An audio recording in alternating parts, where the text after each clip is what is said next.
This is Cerebral Cinema. Movies of the mind.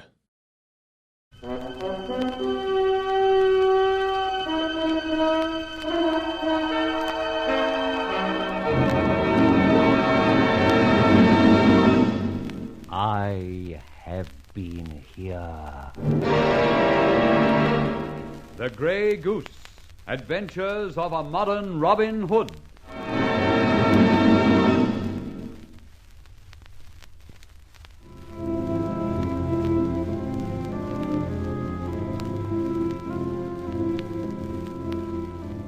Barbara Faversham, in search of her father's enemies, took the law into her own hands and raided Gilbert Sanderson's house for evidence against that character, he being on the continent.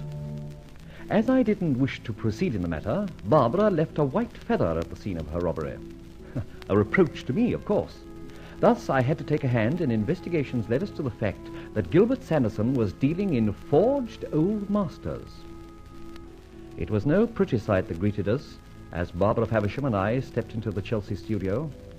Crumpled up in front of an easel lay the young artist, Felix Brassard. He'd been shot in the back.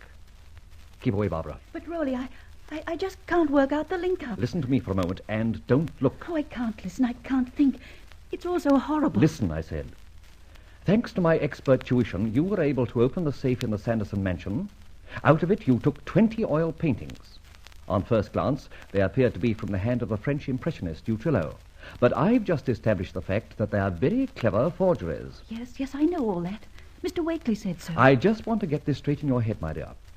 Now, you recall that your father had said before his frame-up, which sent him to Dartmoor, that he'd suspected something fishy in the association of the ostensibly reputable Gilbert Sanderson and the, late Felix Brassard, our friend lying there. So far, so good. Or bad. Depends on which way you look at it. Now, imagine, if you can, Sanderson's reaction to finding his paintings, his forged Utrillos, stolen.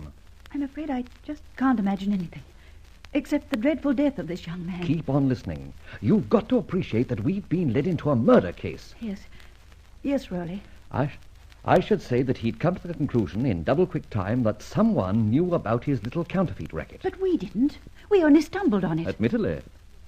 There's an element of poetic justice in this whole affair. But the cat's out of the bag as far as Sanderson's concerned.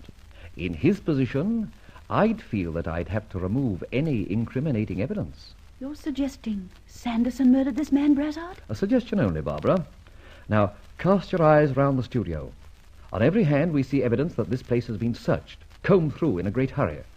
Yes, of course. Trunks pulled out, things topsy-turvy. Yes, and stacks of paintings thrown anywhere and everywhere. But not a single Utrillo do I see. You're right, Rolly. Not a single specimen. Another strange thing is this. Brassard was apparently at work in front of that easel when the shot was fired. Obviously, he fell without moving from there. Yes, and notice this. He fell with his palette still tucked under his left arm. But there's no sign of a painting on the easel. Precisely. Perhaps he was about to work on another forgery. A distinct possibility, I feel. You think he was interrupted by Sanderson? Yes.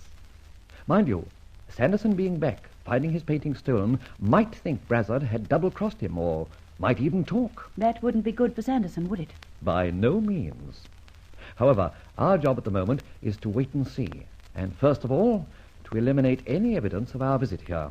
But, Rolly, we can't just leave him there. No, of course not. I'll do my usual act and telephone dear old Ben and the stalwarts of law and order. Let's see now. Yes, there's nothing to incriminate Roland Fletcher and Barbara Faversham. But, of course, the Grey Goose has been here. A small feather token for the keyhole, and then we're on our way. That should interest Inspector Ben quite a little.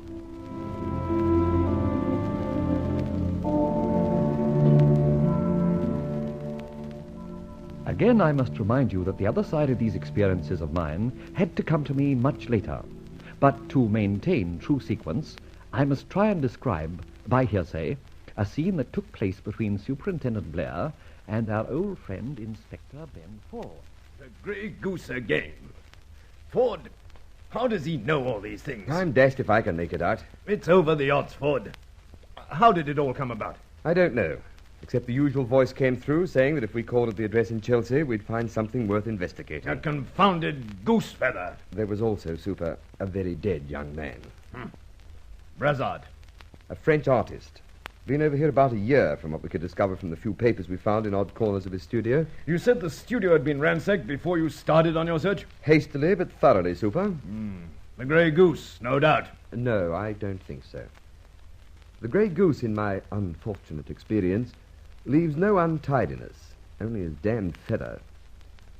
There was, incidentally, a large sum of money there, untouched. And perhaps he simply took a swag of valuable canvases.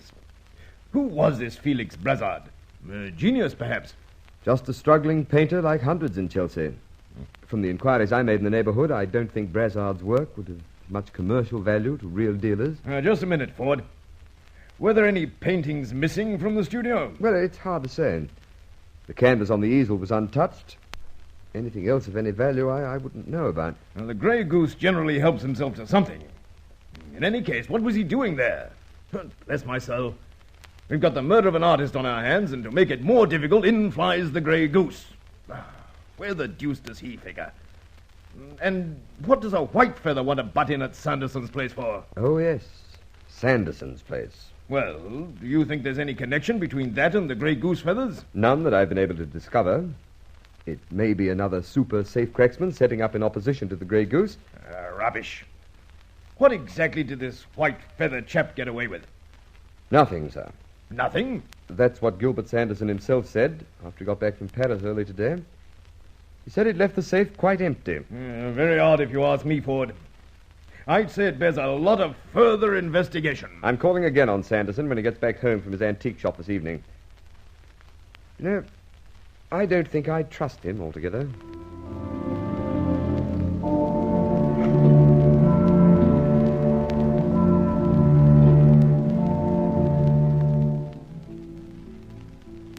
You know, Barbara, I'll hate parting with these paintings, forged Utrillos though they may be. They may be too dangerous to keep. What do you intend doing with them, Rolly? Selling them, and then sending the proceeds off to some deserving cause in the usual Grey Goose tradition. I adore the sentiment, but don't you think it might be a little difficult and dangerous to sell them? Aren't they what is referred to as hot? In a way, yes. But my way of selling them makes me feel sure I'll get top market prices. What is your way of selling them? Don't be so devilishly persistent. First, I must decide how to get hold of the rest of the forgeries. The rest of them? You heard. What rest? The swag removed from Brazard's studio. You remember, there wasn't a single painted canvas there. That's right, there wasn't. If I'm going to sell 20, I might just as well sell 100 and make a proper job of it. Rolly, I wish you wouldn't be so cryptic. Think, Barbara, think. To whom would you imagine I could best sell this booty? I've absolutely no idea. An art dealer of shady character, Gilbert Sanderson. Sanderson? Yes, the very man. Sell them back to him? Of course. Could he refuse me? Well, I don't suppose he could if he's... A murderer, eh? But you still haven't laid your hands on the rest of the forgeries. That brings us to the next stage in Operation Sanderson. Tonight, it'll be my turn to sneak into that West End mansion and snoop around. Besides, Ford and his minions are no doubt bewildered at finding that white feather. I'll have to leave one of my personal tokens and put their minds at rest.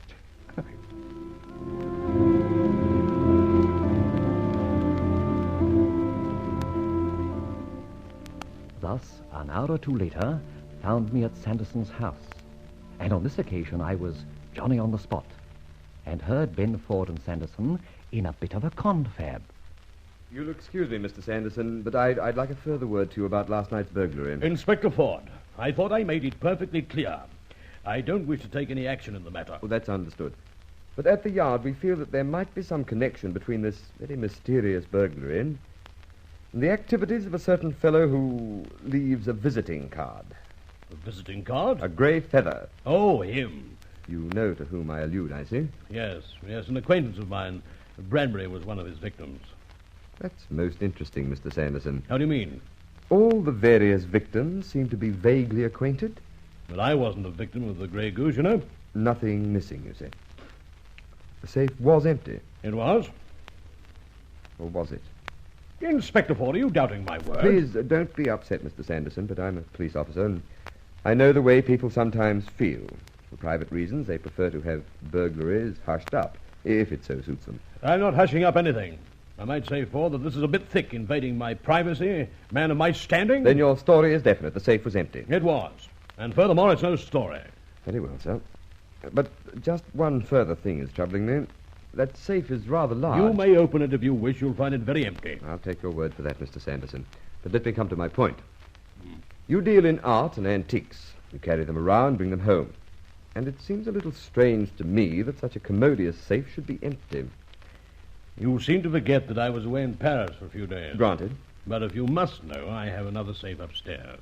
Oh, I see. And to be quite frank with you, this safe here is my study, is what you might call a decoy. Of course. One has to take precautions in my game, as you might well understand. Oh, indeed. Though some of the precautions are a little difficult to follow. Why, for instance, were you not frank with me in the first place? Because, as I pointed out when first you called on me, I don't want to take any action about this burglary. I do not want the police to drag me into any fuss and bother. Very well, then. I'll not cause you any more bother. Oh, before I go, Yes? there's just one other thing. Did you know that young artist who was found shot late this morning? Hmm? Young man named Felix Brazard? Oh, I say, why ask me? Well, after all, Mr. Sanderson, you're an art dealer. Just the type of person likely to come in contact with him.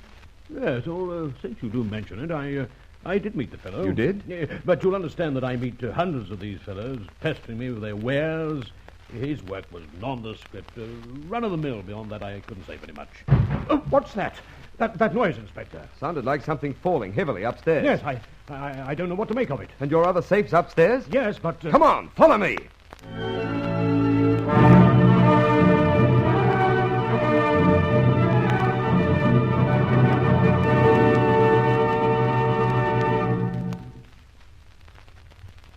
Has Roland Fletcher picked the wrong time to drop in on the Sanderson mansion?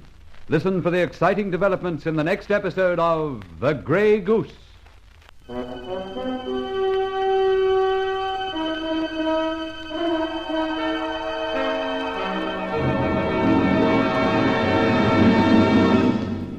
I have been here.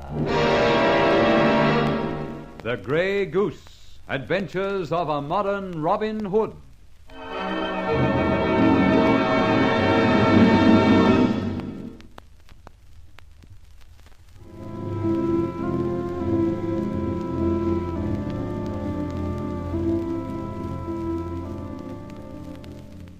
One of my greatest claims to fame is that I always manage to stay a jump ahead of that modern Sheriff of Nottingham, Chief Inspector Ebenezer Ford.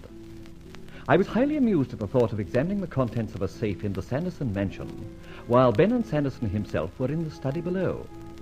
But I was a little too intoxicated with triumph as I hauled the booty out of the safe. Over went a chair, up the stairs came Ben and Sanderson, and yours truly went out of the window and down the ivy, and thence to the fair Barbara, who was waiting with the Daimler. Judging by the way you ran down the street, Rolly, you certainly had to make a fast getaway. I'd scarcely time to leave one of my tokens. You're crazy. Oh, couldn't have the constabulary misled, my pet. But what a haul! Must be at least another 20 paintings in this bundle. Are they all Utrillos? As far as I can make out from glancing at them in my lap. Yes. Forgeries. No doubt about that. So we've some 40 canvases to sell back to Gilbert Sanderson. And how he will have to pay for them. But enough work for tonight. Homewards, Angel, and don't spare the horsepower.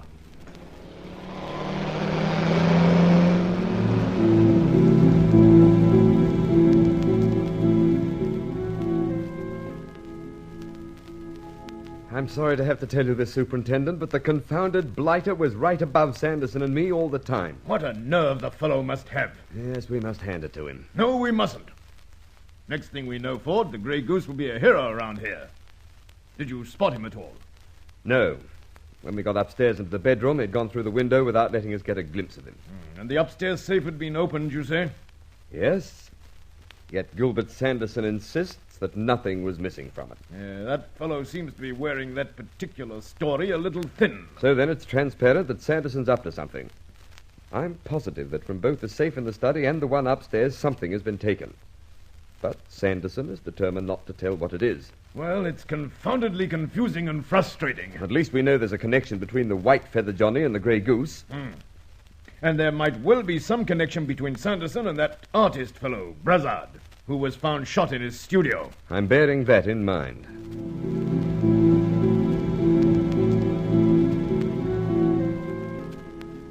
Once more unto the breach, dear friends. Rolly, what now? You press the buzzer, the bookcase swings open, you come waltzing into my flat and start to carry on like Laurence Olivier. You flatter me. Barbara, my dear, we are about to broach the most important move in Operation Sanderson. I've been out this morning. I know, and I've been madly curious. Oh, I simply wanted to make sure that last night's haul did consist of Utillo forgeries. Old Isaac Whately assures me that they are. Furthermore, he gave me an idea what they might be worth to a man who, say, was a dealer in counterfeit pictures. I'm curious about that, too. Well, 40 Utillos on the market at the same time would greatly reduce the individual price. However, I think we may rest assured that not one of the said 40 will reach the open market. Therefore, we charge top prices, 100 guineas apiece. 100 guineas each? Rolly, that means... Over £4,000 for some deserving cause, such as you and me. And a little bit over for a charity to be named. I suppose Gilbert Sanderson has the money. I think he'd better have. He should have it. After all, there was a packet made over that share fraud, and he got part of it. And this will be, in a sense, punishment for his part in leaving your dad to take the rap for the whole business. But about the murder angle, Rolly, that's if he did shoot that young artist. That must come out in due course. But one thing at a time. I must telephone that joker, dear Mr. Sanderson.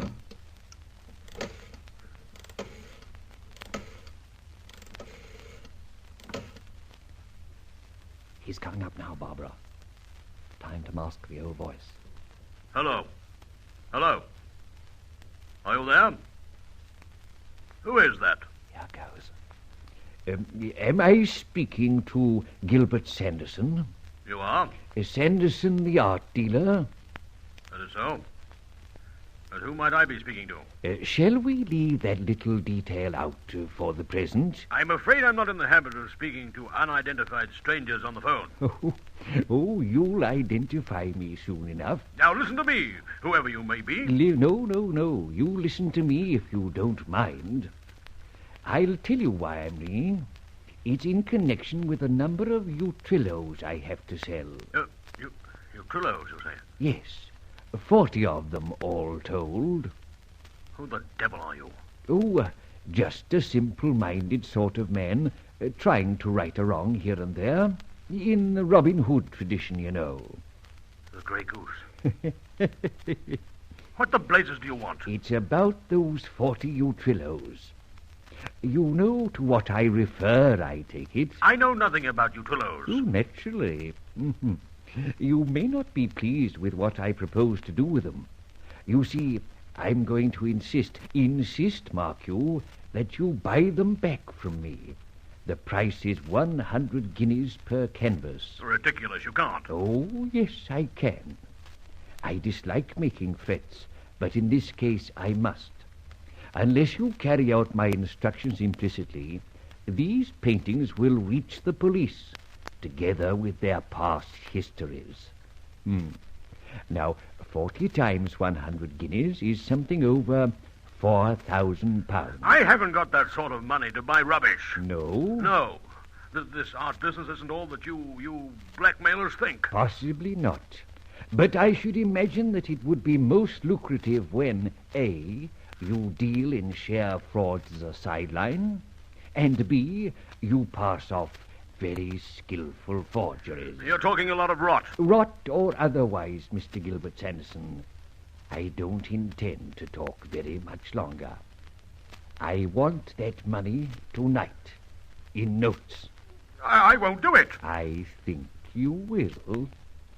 Now, here are the instructions where to meet me this evening. Yes, keep listening, please.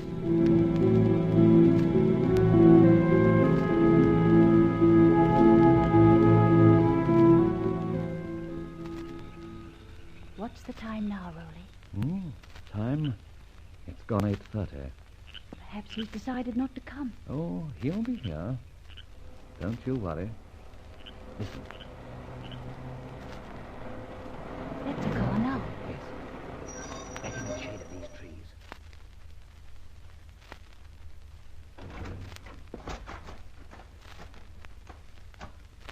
That's him, Rolly. On with your mask. It's on already. Mine too. Best of luck. Thanks. Are you looking for someone? Much against my wishes. The Grey Goose wears a black mask, I see. An unfortunate encumbrance, but necessary. You have the money? You'll find it all in this package. Now, you keep hold of it while I feel it. Yes, you seem to have quite a deal of experience feeling bundles of notes. I see you've been reading the newspapers. Well, this bundle should make quite a headline when it reaches the intended charity. There's another bundle lying on the ground, Sanderson. The Utrillo forgeries. I'll leave it to you to pick them up and get back into your car. Perhaps we'll meet again. I rather doubt it. Mayor, get him! Rolly, in the back of the car! A man with a gun! Watch out!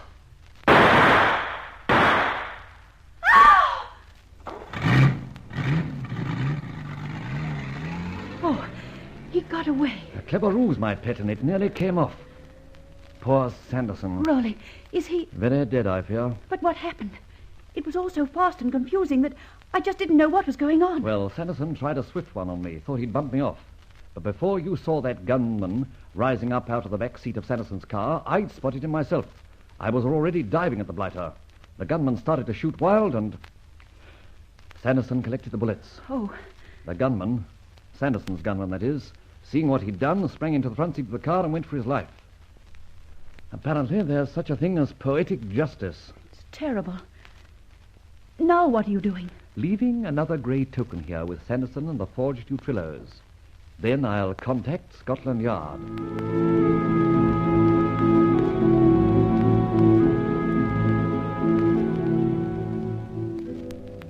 Is that you, Inspector? Your ancient enemy here? Go on, say it. It's murder this time, Inspector. Murder at Chelsea, of which you know. Yes, that's stale news. But this is fresh. I've just seen it done. Well, then you'll have to testify. How are you going to subpoena me, my dear sir? All right, go on. Take a police car to the Uxbridge Road. Go past Uxbridge. At a distance of exactly 1 mile, you'll find an old acquaintance of yours. Very dead, I'm afraid. Shot. Who is he? One Gilbert Sanderson. Heavens, Sanderson. Yes, indeed. Lying near him is a roll of canvases.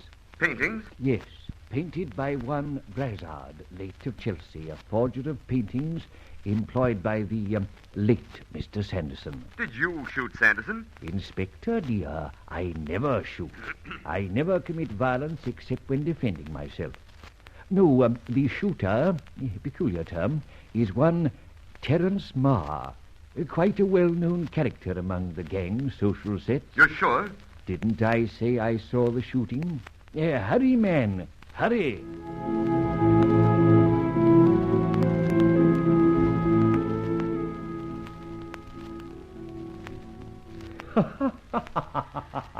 Rolly, must you keep gloating over the newspaper, Pa? It boosts my ego. Listen, it would seem that the moguls of the yard should take stock of their talents when a lone operator can so swiftly expose such an outrageous art swindle single-handed. Single-handed? I could scream. Don't.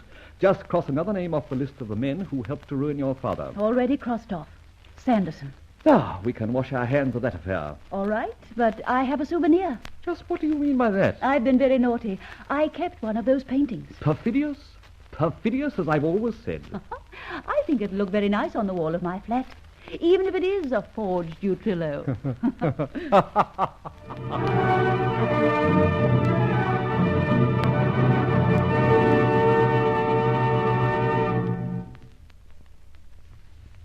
Listen again for the next adventure with Roland Fletcher, the modern Robin Hood, the man they call the Grey Goose.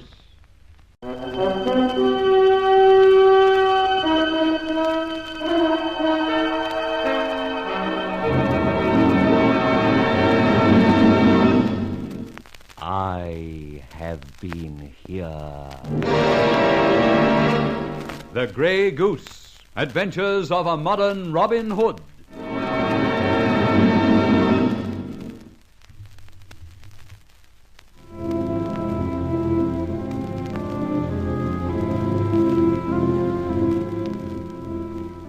With my old friend Ebenezer Ford of Scotland Yard rather hot on the trail, I decided to lay low for a bit and let things simmer down somewhat. But times were hard. Thus, when Lady Hadley invited me down for a weekend at Hadley Chase, I opined there might be pickings. So behold me, an honoured guest at Hadley Chase. My mind centred upon the aforesaid pickings, which included some very choice emeralds worn by the buxom and middle-aged Lady Hadley herself. Rowley, you're mad to chance it. She sleeps with the emeralds round her neck. Barbara, your job at this house party is to help me, not to raise objections. Now, you leave this to me. Shh. Here's Lester Summers, the beautiful little secretary laddie. What, not in the jolly old world, Miss Faversham? No, Mr. Summers. Mr. Fletcher and myself retired a bit hurt after that square dance episode. It's a bit rough, eh? Well, what about a drink to cool you down? Excellent idea, eh, what? Not for me. Tell me, Summers, how long does the shindig last? Midnight. 3 minutes to go. Then Lady Hadley gives the signal, and a hey and a whiz, and everybody's off, what? What? What? I thought you said what? Oh, did I? Listen, this can go on to the witching hour, what? I did say what, so there. Summers, what happens when 12 strikes? Well, everybody goes home. What? Everybody goes home. What?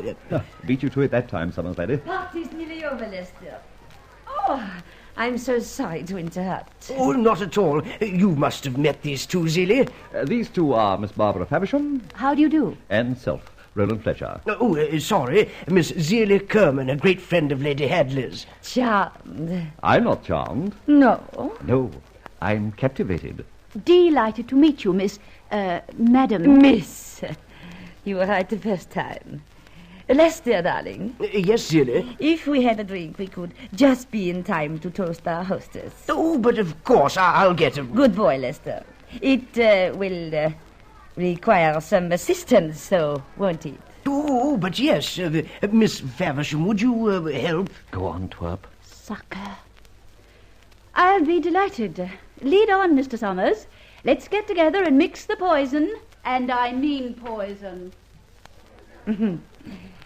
So charmed at last to meet thee so elegant, Mr. Fletcher, again. Oh, how nice of you to remember, Miss Zelie. Just, Zelie, please. Right, Zelie, please. What? Oh, please, nothing. You must excuse my little attempt at humour. But of course. Very nice of you. And now, what were we talking about?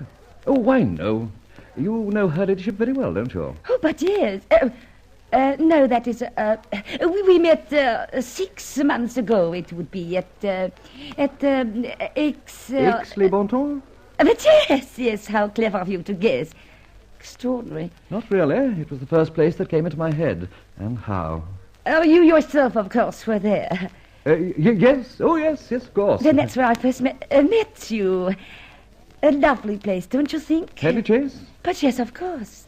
Though I was thinking of that Aix... Les Bontemps? Oh, charming. So near the waters and all that. Oh, yes. That lovely dip in the blue surf. Oh, so invigorating. Oh, how true, how very true.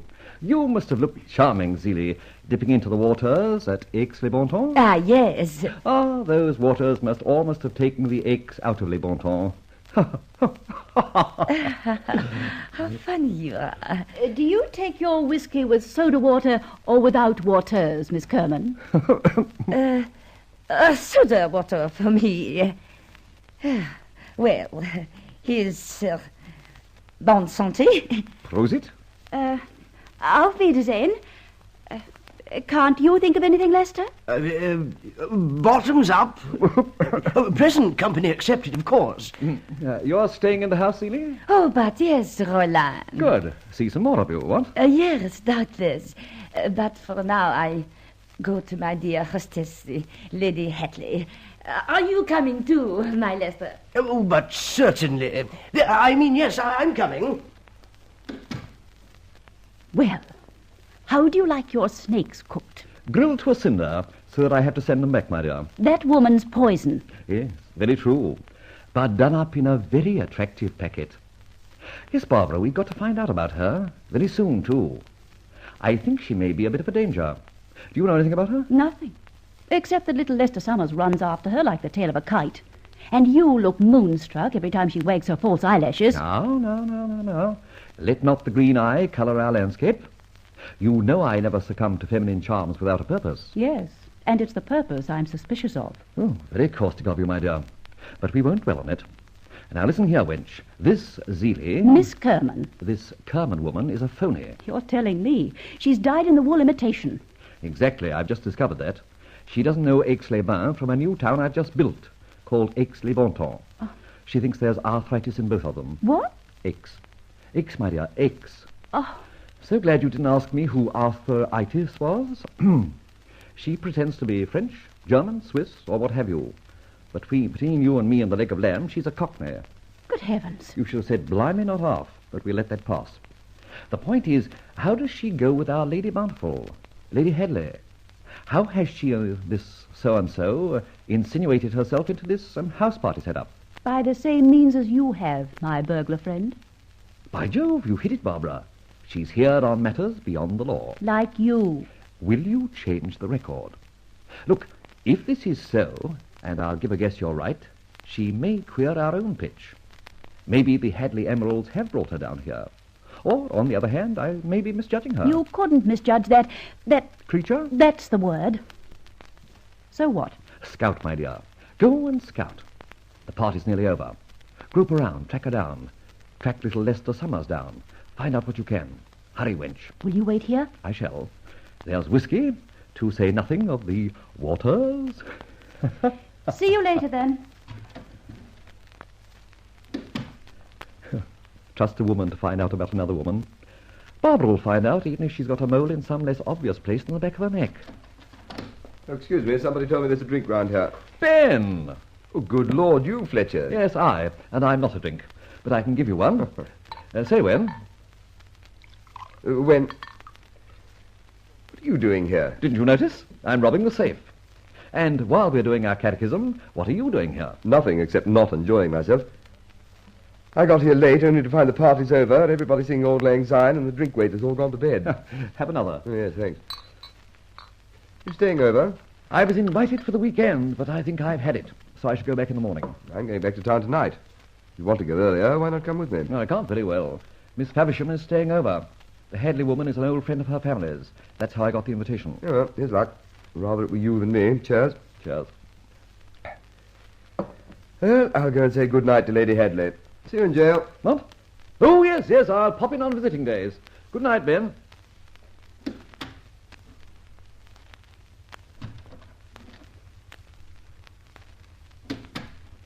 Still there, Rowley? Yes, I'm still here, but a little rocked. Inspector Ben just dropped in. Gracious. Yes, very gracious of him. But he's not on duty, a friend of the family and all that. Well, how did you get on? Oh, not much good. Found an old retainer, Madge something or other. She says your Zeeley met Lady Hadley somewhere on the continent. But I didn't think she'd met her in the Mile End Road. The Zeeley woman attached herself... Middle name Glue? Will you let me finish? Since then, the Zeeley person has stayed here with Lady H, who thinks she's the, Pumas Bloomers. I see. Then the Zeeley woman, person, may be on the up and up. Or very long-sighted. However, she sleeps in the west wing of this barracks, and Lady Hadley sleeps in the main centre building. I found that out. I know the room. Zeeley's? Lady Hadley's. Well, that far off, she couldn't be playing watchdog, could she? No, I suppose not. Very well, then. Tonight's the night. Look, my dear, 2 a.m. is Zeeley... What? 0 hour. You will stand by Lady Hadley's door while I go in, lift the emeralds, and op it. She wears them in bed round her throat. Why should I stand by the door? 1, to keep heavy, 2, because I do not wish the estimable Lady H to be reckoned among the Sabine women. Decorum est and all that. I see. Well, thank heavens for that. Now, back to the tail end of the party, or someone might suspect we are jewel thieves. Put a black frock on and wear your mask at 2 a.m.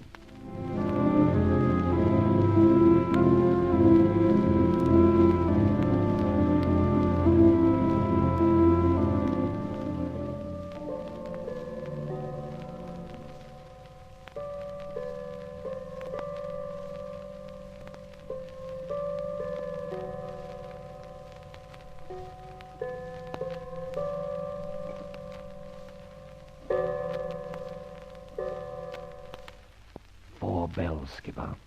It only struck 2. Shut up. Now, if anybody approaches the door, whistle 3 o'clock in the morning. But it's only 2. All right, all right. Then go down to the main hall and beat hell out of that big Chinese gong. Obey orders, wench. All right, don't get so dramatic. I'll whistle 2 o'clock in the morning. I don't know that tune. Just whistle. What about the French window? This room leads onto a long balcony. I'll jam the French window. Now, open the door. Shine your torch. No, not onto the head of the bed. On the floor. Good. Now, guide me to the French window. That's it. We must fix this first. All right. Now, vamoose, disappear. Get the car out and wait 5 minutes for me. If I don't bob up then, dash for town, tuck yourself into bed, and pray for all prisoners in our jails. But... Tammy, obey orders. They're necessary. Now, for the window. Oh, confound it, too late. Stand still, whoever you are. I have you covered. You are just too late to jam that window. In any case, I had it wedged. Now explain yourself. This is a gun, you know. A real gun.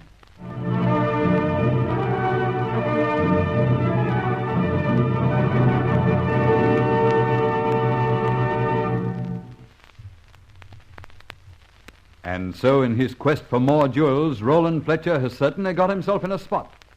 This is a serious problem which will take him all his ingenuity to solve. Listen to his reply in the next episode of The Grey Goose.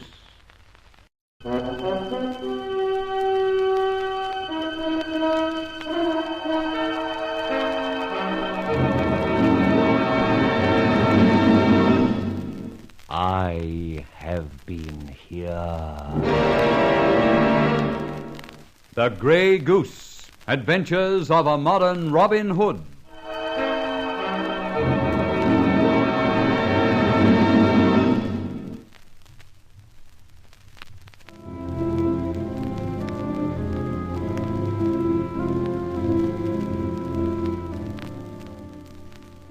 Through Barbara, I got an invitation to Lady Hadley's house party.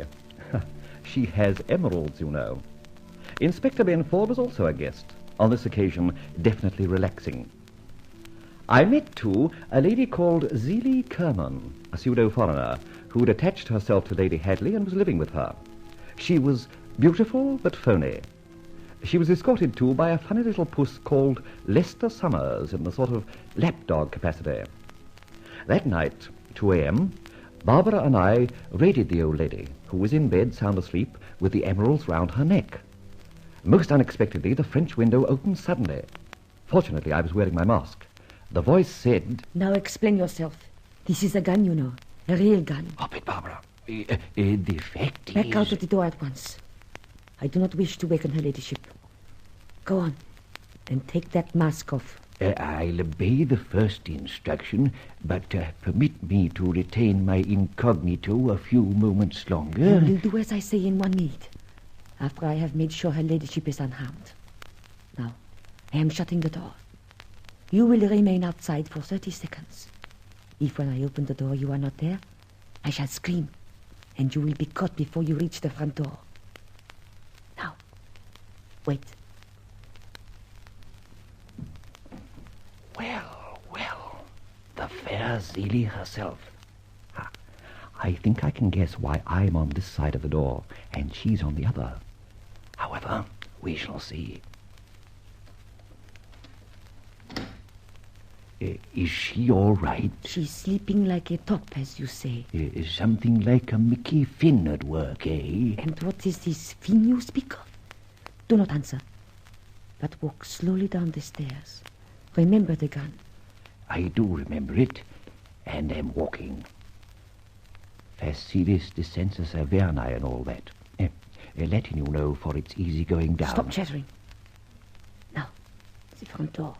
I've noticed it. It's rather obstructing further progress, isn't it? Open it. With pleasure.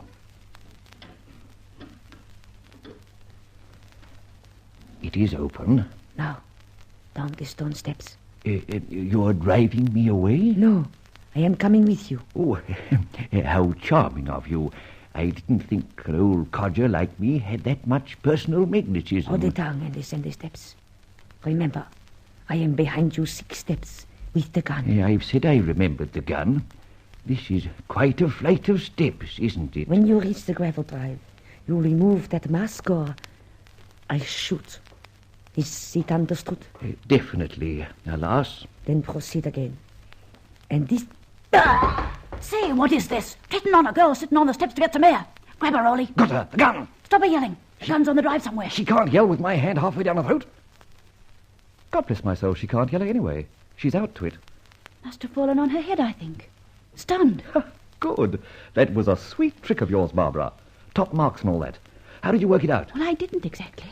I just hung around waiting to see what might happen. Then you appeared, followed by a woman with gun. I let you get by, then literally threw myself at her feet. Great work. Now, what to do with her? She'll probably come to any moment from now. Kidnap her. Put her in the car and get back to town. No can do. We're staying here, remember. We'll have to show up at breakfast. Oh, yes, of course. We could leave her here. By Jove, yes. Then you and I could go back to our rooms and sleep the sleep of the unjust and bob up in the morning, completely unversed in the doings of the night. Think she'll be all right out here? Oh, definitely. Warm night and all that. She'll have a bit of a duck egg on her top knot. So come on, partner. How do we get in again? Through the front door, like respectable people for once. I left it open. Ready? Yes. Oh, the masks. What about them? Burn them in your room. If there's a hullabaloo in the morning, there may be repercussions. Oh, just a moment. A grey goose feather might look rather attractive in the fair Zeeley's hair. No, please, Rolly, not this time. I have a premonition. All right, I'll postpone the function. Now up it, and be ready for daylight fireworks.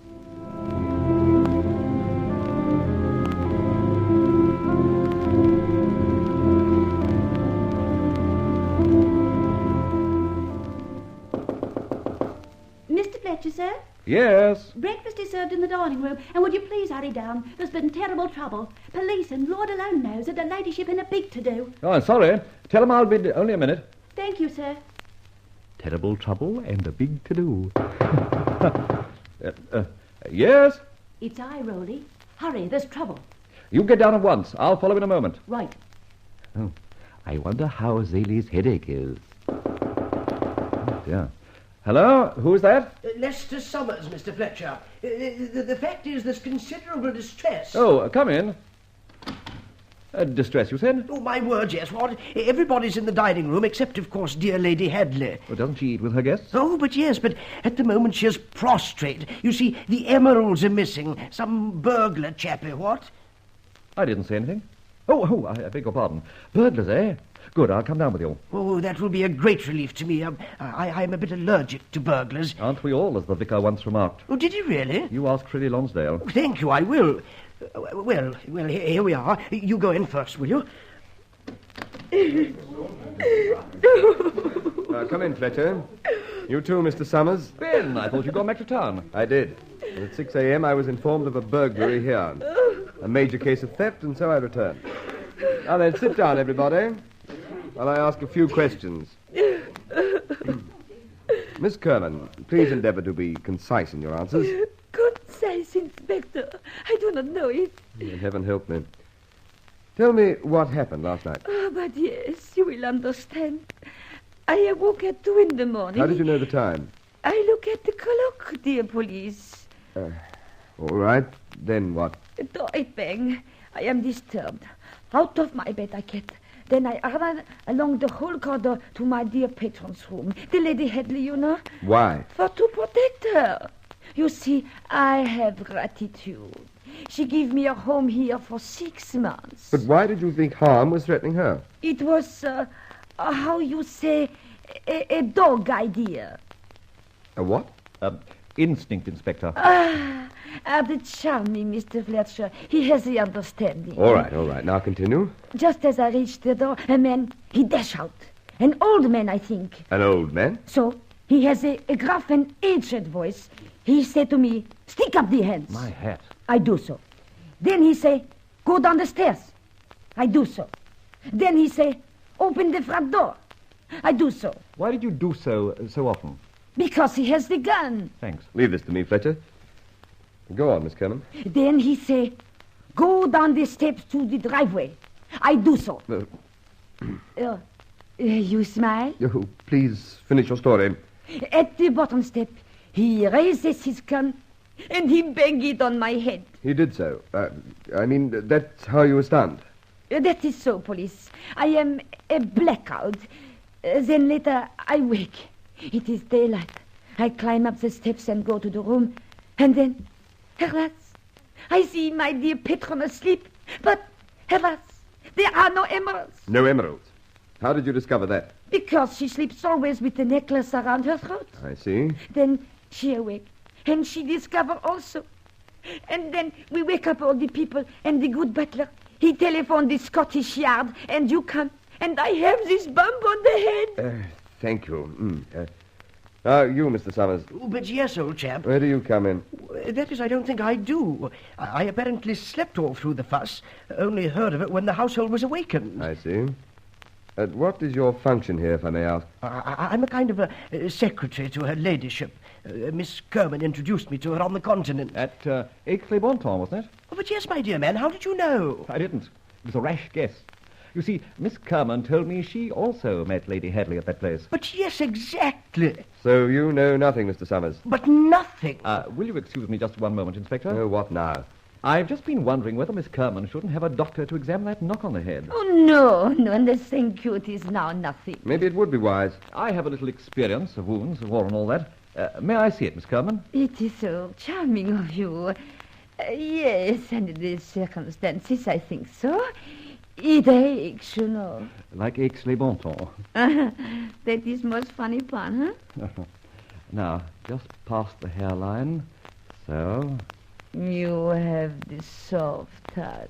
But yes, haven't I, but? No, not very serious. No concussion much. Even the skin's not broken. You're very lucky indeed, Miss Kerman. A blow from a revolver can be very nasty indeed. By the way, what happened to the elderly dent who donged you that one? Pardon? The man who hit you with his gun. What happened to him? Yes, but how can I know? I am in the blackout. Oh, yes, I forgot that. I was just hoping you might have seen which way the rascal ran. But, of course, how could you? All right. Now, this inquiry is not by any means finished. And I'll resume it after I've had the opportunity of examining the scene of this disturbance. And if Lady Hadley is recovered, I'll endeavour to have a few words with her. In the meantime, ladies and gentlemen, you will none of you leave the precinct of this house. That's understood. Oh, but my dear man, I have an appointment with my hairdresser. Well, your permanent wave will have to wait until next week.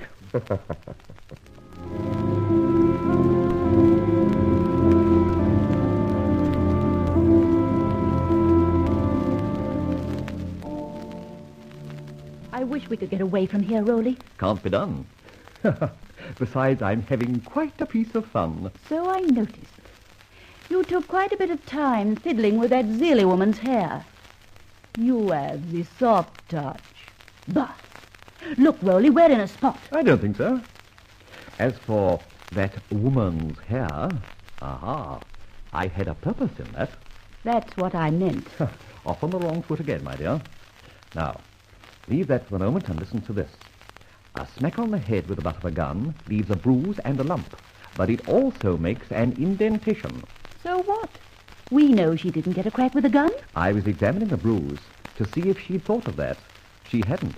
Well? I'm going to point out that little fact to Inspector Ben himself in the very near future.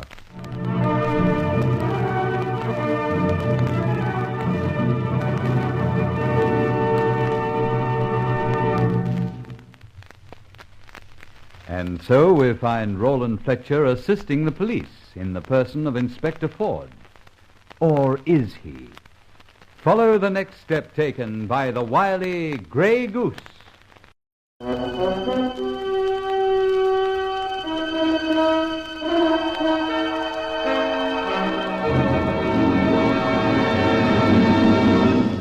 I have been here. The Grey Goose, Adventures of a Modern Robin Hood.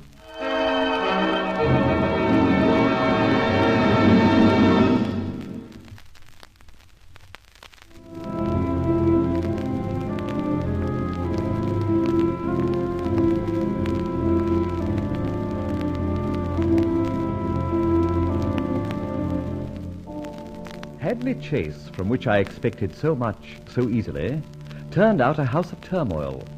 Lady Hadley had been robbed of her emerald necklace, which, I must confess, rather upset my plans. When I went to, help myself, masked of course, I was interrupted by a lady with a gun, a Miss Zelie Kerman, a phony foreigner. She marched me out to the front drive, and I was just about to call quits when Barbara entered the scene, tripped the lady up and stunned her. Barbara and I then returned to our rooms. Came the dawn and the hullabaloo. Lady Hadley's emeralds missing. Then came the big surprise. None other than Ben Ford turns up and grills the guests. After which, Barbara and I go into a huddle. Aren't you glad I wouldn't let you plant any feathers? Under the circumstances, yes. But I may still find an opportunity. I must intimate I have been here, you know. All right, then. Plant one in your cell at Dartmoor and say, I am still here. Ooh, quite a thrust. And I promise you I'll be careful. What's really worrying me is the wasted effort. Here I had my hands on the emeralds, and that Zelie Kerman gunned me out and away. And you haven't got them? No, I haven't. Then who has? I have my own ideas about that. But more later. The job is how to divert them to us. You know, I was practically hijacked. I'm beginning to see. Well, don't see too far. At the moment, with Inspector Ben in the house, the less one knows the better. Now, you disappear while I do a piece of exploring. Do you think that woman recognized you as Roland Fletcher last night? Definitely not. I did my aged Grey Goose act. You heard her describe her assailant as an old man. Oh, yes, of course. Good. Now, do as I say. I have a call to make. On Zelie? How did you guess?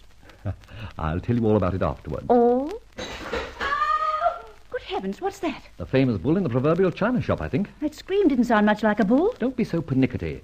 Come on, down the corridor. There's something doing, and I want to be there. Everybody wants to be there, it seems. This is Zelie's room. End of corridor. Well, knock. It's I, Miss Zelie. Fletcher. Oh, that's so charming, Fletcher. Come in, my friend. What's happened? Are you hurt? No, not hurt. It is an accident. But you screamed. Yes, indeed, yes, I scream. I make the démarche and I scream. Personally, I think it's safer for girls to scream first. Oh, look, the beautiful table lamp. It lie on the floor, broken. Yes, very broken. A big china affair. I am clumsy, am I not? I knock it off the table. I'm so distressed, am I? How shall I face the dear Lady Hadley? I am disgraced. Don't worry, my dear. Lady Hadley won't notice a broken table lamp in the view of the anxiety over her emeralds. You think not? But definitely. Look, I'll tell you what. You hop along to Lady Hadley's room, see how she is, and Miss Faversham and I will clear up the mess. You think that good? Oh, but a moment. The inspector, he is in the consultation there.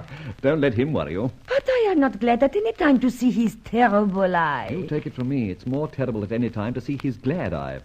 Now then, you get along while we do the sweeping up. I shall thank you so much. Later. Oh, Murray. Sir? Get these people back to the servants' hall. Yes, sir. Barbara, shut the door. Why do you want to volunteer for this job? Because... Get busy. Rattle the bits and stick your ear close to mine. table lamp was on the only table in the room, over by the window. Of course. Then why is the shade and all the china here by the cupboard door? Put those bits in the wastepaper tidy. Right. If she knocked it off the table, the bits would, of course, still be over there. Right. Oh, gosh, what a mess. A lot of small bits, too. Exactly. So what? She threw it. Yes. Because she didn't like the pattern, or because she didn't like the cupboard door. Well, this is beyond repair. Valuable piece of stuff, too. Pity. No, because she didn't like whoever it was that dived for cover into that cupboard. Yes. Look at the dent in the door. Okay, then. A near miss, I'd call it. Well, that's that. We'll cart the rest of it over to the window and dump the basket on the table with... Who was that? Confound it! Beaten at the post. Whoever it was pretty slick. Dodged out of the cupboard. Come on! See anyone? No, but I hear someone running down the stairs. Dash it, I knew someone was in that cupboard. How? Women don't shriek and chuck heavy lamps about when they haven't an audience. Obvious, my dear Watson. She was having a real heart-to-heart slap-out row with someone. By Jove, have you noticed something? No. As a matter of fact, I've noticed an absence. The conspicuous absence of our dear friend Inspector Ben. Isn't he having a powwow with Lady Hadley in her room? Oh, of course. And that gives me vitally to think. Oh, my gosh. Well, don't be so frightfully mysterious. Hush, wench. All will come out in the wash. And the emeralds? They will be of the first water. Very good. Now, let's clear out of here. You first, and leg it as fast as you can. Try to remember those long past years when you played hockey for the dear old school. Beast, I'll get you for that one.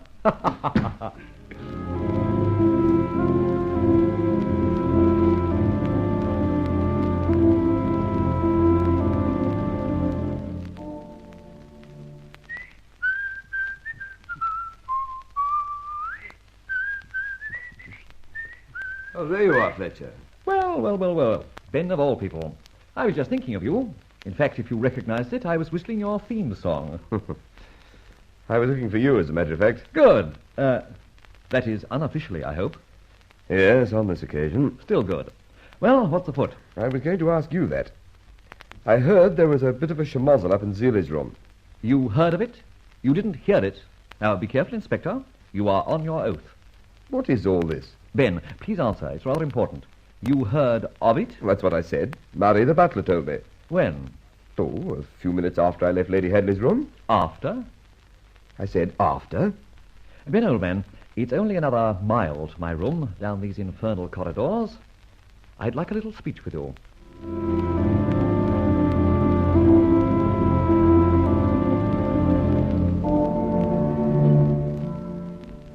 Well, here we are. Come in. There. Now, look, if it's about emeralds, I'm not in a position to make any statement, so forget it. It is about emeralds, but as they say in the agony columns, something to your advantage. So listen and answer when you're spoken to. I shall reserve my answers as and when I like. And don't be terse. Now listen. The schmozzle came from Zeeley's room. There was a crash like a doodlebug falling in London, and then a scream. Murray told me that the Zeeley woman dropped a big table lamp and screamed in panic. Rubbish. There was a man in Zeeley's room, and she threw the lamp at him and screamed. Doesn't sound like my idea of Zeeley. Don't be coarse, Ben. She'd had a row with the joker. Well, did she miss him? Yes, but only because he took cover just in the nick of time, ducked into the cupboard. Was it you? Ben! Well, if it wasn't, how do you know all of this? And who was the man? I'll wise you up on that later. Now, you heard nothing because you were in Lady Hadley's room. It's a long, long way from Zeeley's room. How did you know? Huh? Don't answer that. Yes, it's a long, long way. Then tell me this, my good sleuth. How did Zeeley hear Lady Hadley's door slam, as she said she did, and the noise of which woke her? Bless my soul. Consider it blessed. Now, continue, Ben. Zeeley's crack on the head. Yes, you were very attentive. Why? I could say she's got nice eyes, but apart from that, she had an egg as big as an apple on her noggin. When I examined it, it was all bruise and bump, You know that a smack on the napper with a gun, either end, must break the skin. Yes, of course. There was no sign of an abrasion. So what? She wasn't hit with a gun. So she was lying. Alas, and so beautiful. More to come, Ben. Carry on. Her alleged assailant was, as she said, an aged man. Who would you say that was? For a moment, I naturally connected him with that infamous nuisance, the Grey Goose. Somehow I thought you did. But to pass on. What, more still? But yes.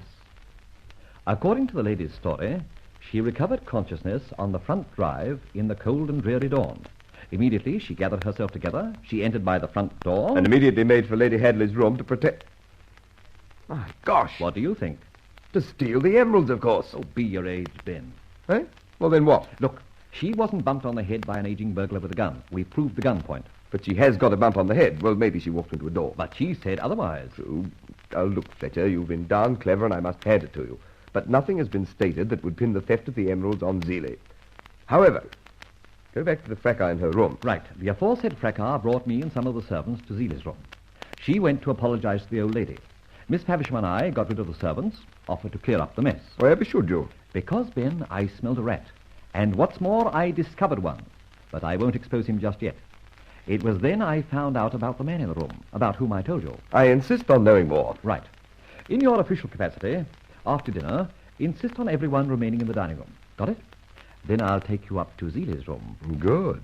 Well, don't leer like that.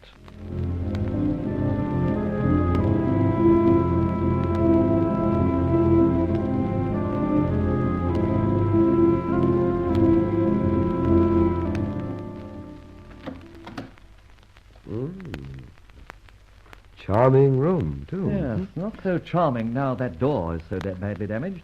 Yes. Strange how the lamp fell off the table, ran across the room, and practically dug a hole through that door. All right, you've proved your point, Fletcher. Well, I think I'll have every justification for making a search of this room for those emeralds.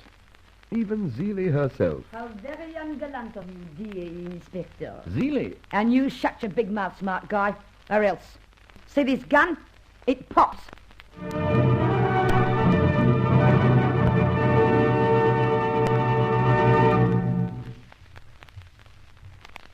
Emeralds are like opals, they say, unlucky for some, and at the moment it appears that Roland Fletcher is out of luck. However, events are generally shaped to the advantage of the Grey Goose.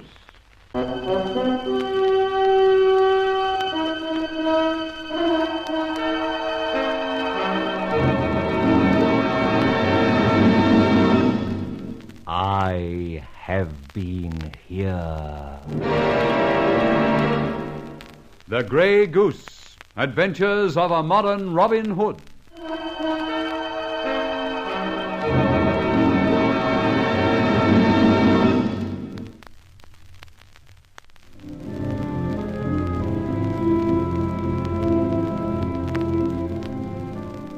The Hadley emeralds had enticed me down to Hadley Chase. There I met a Zelie Kerman who had somehow attached herself to Lady Hadley and was living at the Chase. If you followed my story, you'll realize I now found myself more than interested in her, as I soon discovered she was a complete fake. Later, after much investigation, I took my friend Inspector Ford into my confidence and bluntly rocked him with certain facts. Hence he and I made a surreptitious visit to Zelie's room with the idea that she was the thief, and in order to make a search. Like a couple of raw recruits, we were held up by the pseudo-continental lady herself. She quickly demonstrated that she was non-continental. Nothing, in fact, but sheer, hard-boiled London. Now, stand quite still, you lugs, while I frisk you. And if you doubt that this gun of mine goes pop, listen. How's that? Convinced? Oh, definitely. But, Zelie, you missed... I didn't have to hit you, Fletcher. I was just demonstrating. You know, you were more charming when you had that foreign accent. I reckon you fell for that a bit. Yes, I'll admit that now. Cut out these bits of politeness. And remember, I am the police. Before long, I intend to arrest you, Zelie, on suspicion of having in your possession the emeralds stolen from Lady Hadley. All right, Mr. Inspector. If I have got 'em, so what? You're not doing any arresting. 'Cause why? I've got the gun, and before you arrest me, I'm leaving double quick and you can't stop me. Now open that door. Well, I always do that for a lady. Habit, you know. Now, down the corridor. No, not that way. The one leading to the servants' entrance. Oh, but... Don't be so class-conscious. Oh, very well. Come on, Inspector. You first. I'll follow. I warn you, Miss Kerman, you can't get away with this. But I can. Damn it, Fletcher, she shut us out. Yes, she has, too. Quick, let's smash this door. Right. She'll make her get away by the window. Come in. No good. Just a couple of mugs. Come on, we'll dash round and maybe head her off before she gets to the gate. She's out of that window, you can bet. I'm certain of it. A very clever young woman, that. Oh, confound it, I've got to head her off somehow. Of course, but you've got a mile or two of corridor to travel. You haven't a hope. All the same, I'm going. And very soon I'll have every pedestrian on the road, every motorist too, stopped and searched. She won't get very far. I hope not, especially if, as I think, she's got the emeralds. All right, Ben, you go on your lawful occasions. I'll just prowl around here and seal up, as it were, this end. I'll be waiting here when you come back. Mind you are. Well, that's that. Now for a little quiz of Zeeley's room once more. Ah, yes. Here's Charlie Austin's little open sesame.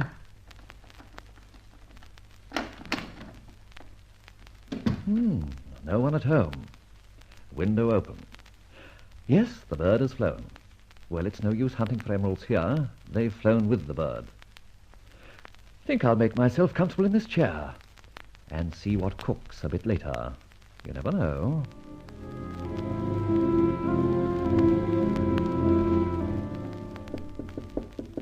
Zeeley! Zeeley! Zeeley, why don't you answer? Zeeley! Must be downstairs. I'll go and see. That's right, little man. Go and see. Well, I think I know all now, so I'll go and see too.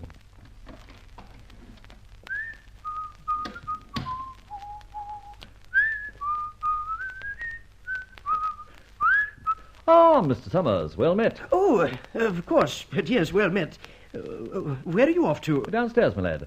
I'm ordering myself a drink in the library. Join me? Yes, I think I will. Have you seen Miss Zeeley Kerman? Not recently. Come on, here we are. Well then, what's it to be? Oh, squash. I only take soft drinks, you know. Marvellous. Wish I did. Here, a squash. Oh, I'm so sorry. Oh, dear me. Confound this rug. I tripped over it. Oh, dash it. Let me wipe you down a bit. No, hold still. Open your coat. Yeah, that's it. Oh, this stuff is terribly sticky. That's suitable one cleaning, I'm afraid. Oh, don't worry, my dear man, but I do think I'll go up and change, what? Oh, definitely I'd go up and change what? And that and them and those too. Oh, you're pulling my jolly old leg, what? Before I go, you are sure you haven't seen Miss Zeeley? I haven't seen her for quite a while. Didn't you know that she'd left in a bit of a hurry? Left, you said? Definitely. She was rather upset over recent happenings. A bit hysterical, you know. And then that crack on the head. But the inspector chappie, he said no one was to leave the house. Yes, of course he did. But I think he understands. He knows she's gone. I practically saw her off. Did he really now? I can hardly imagine that. He's rather dumb, but don't you think so? Yes, I think I agree with you. Well, now you failed to contact Zeeley. That is perfectly true. Therefore, we must search. All in good time. But I really can assure you that Lady Hadley will be notified as to your astuteness. I shouldn't be surprised if you made a real hit with the old girl. Oh, jolly fun, what? But I really must find Zeeley. Yes, of course you must. Well, here's hoping. Where do you intend to look for her? Dash it all, what? I really don't know.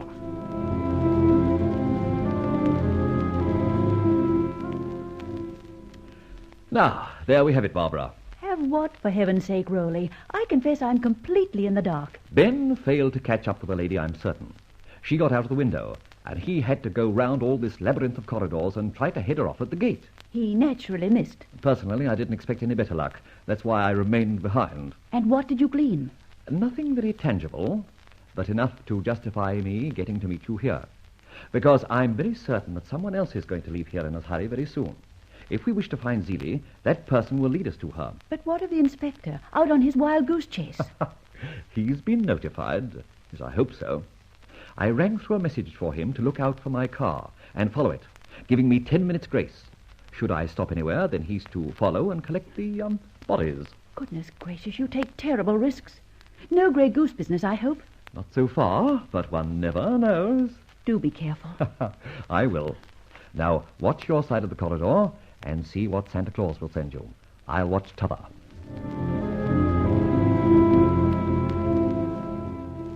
Not a sign yet. No. The only one I've seen is little Lester Summers just gone downstairs. Summers! Good heavens, come on, go, quick. Why? Shut up. He's opened the front door. Come on. But that little man's harmless, surely. You think so? Well, as we follow him, make up your mind. He's getting into a car. So are we, and we are following him. Get in, and off we go.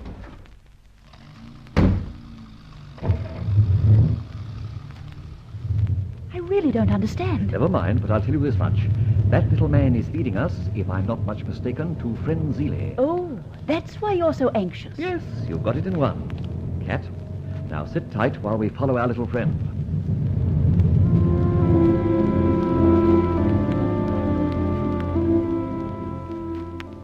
Well, we're up on the 4th floor of a very nice block of flats. Just what Zeeley would be capable of. For heaven's sake, haven't we chased that little what's-it here? Without him, I couldn't have located the lady. I had an idea he'd make a break and more or less guide us. Well, so what? You've located her. Why don't you knock on the door and say, I am here? Or words to that effect. That shall be done in due course. Firstly, however, one must be certain that the husband is in or out in excursions like this. Husband? Yes, you'd be surprised.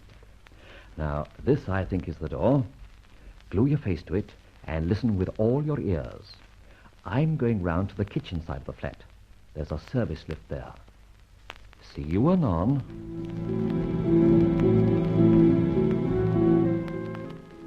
That you, Ben? Yes. I followed your car, then followed you up here. I hope, Fletcher, you've got good reason for all this. I have. Come round here. There's a service lift to this flat. You can hear everything. And I think we are going to hear a real earful. Much to your advantage. Where's Miss Faversham? Keeping Cavey on the front door. She'll yell if anything happens. I'll dash round that way. You catch him coming this way. Okay? Yes, but I hope you're not wasting my time. I'm not. Glue your ear to the service lift and listen. What am I supposed to hear? Lord knows. But your main suspect, in the Hadley Emeralds, our gracious Zeeley, is just on the other side. Now, brother, bend your ear, and at the psychological moment, enter. And why the devil did you want to follow me so soon? Because, Zeeley, I was not going to let you get away with the emeralds and dump me. So there you have it. Idiot. How do you know you weren't followed? Oh, darn it, why didn't I connect with that lamp? You nearly did. And if I hadn't dodged into that cupboard, you idiot, you'd have scattered my brains on the carpet. And a darn good job, too, I'm beginning to think. And what would have happened then? You'd have found it hard to explain away a dead husband. Ah, my heaven, how I rue the day you persuaded me to marry a half-wit. Half-wit or no, it's been a profitable combination so far. How do you make that out? We pulled off a few stunts only, and not very good. And not very bad either. And this latest. We've laid a trail a mile wide. That slick Johnny Fletcher got onto me from the first. I sensed it. Well, we needn't bother about him. What's he got to do with it? Doing it? Just this. He's a wise guy, and so's that other sharpshooter, Ford. Somehow I got a feeling both of them are on our tail, and it's not comfortable. Definitely not. And I reckon we've got to make a quick getaway now that we've got the emeralds. All right, you fix it. And in the meantime, pass them over to me. I'll be safer. Right. Here they are. Tell what... Where the devil... Don't come that, Lester. Hand them over. By the living jingo, I haven't got them. So? I tell you, I had them in my inside waistcoat pocket next to my shirt. And they ain't there.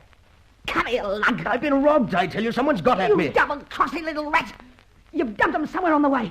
Cased them, is that it? Zeeley, I swear I had them. Of course you had them. After I lifted them off the old girl, I passed them across to you. I took them while that nosy fox Fletcher was outside the door. They were too hot for me to hang on to. But I tell you, I had them. All right, you two. Stop quarreling. Inspector Ford. Yes, police. Charming. Miss Zeeley, as you said, we're right on your tail. All right, don't go over that other door. Come in, Fletcher. Well, what a reunion. Ford, old man, I don't much like the company you keep. So it's you who's at the bottom of this. Permit me to contradict you, Zeeley. I am on top. Now, you two, there's a constable apiece for you just outside the door. But before you go, I'd just like to have those emeralds. But we haven't got them. Not now, I think you mean. Let them go into the arms of your constable, Inspector. They'll get a good searching, won't they? By Jove, they will. Right, shove 'em out. I'll get your emeralds for you. Good. Well, Ben, you've heard what amounts to a confession. Yes, of course. But I haven't got the emeralds. But I have. Here they are. Good heavens. Earlier on, I managed to spill a very long drink over little Lester Summers. I had to be polite and wipe his suit down. Oh, yes, he had the emeralds then. I said then.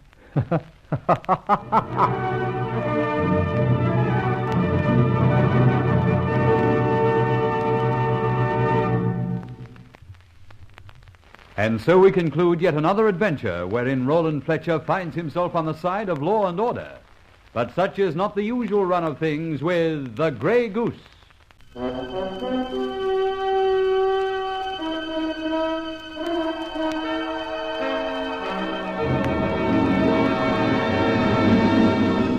I have been here.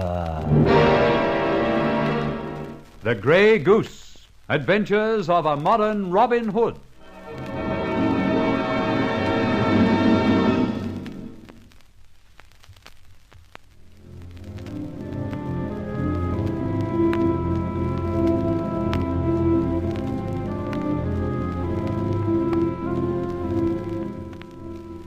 Successful as I was in securing Lady Hadley's emeralds, circumstances dictated that I should hand them over to Scotland Yard. And thus I got nothing. However, altruistically, it was a triumph. Now let me tell you something of the next little fracas in which I was involved, without any of my seeking. I was on my way home from my club one night, about the stroke of 12.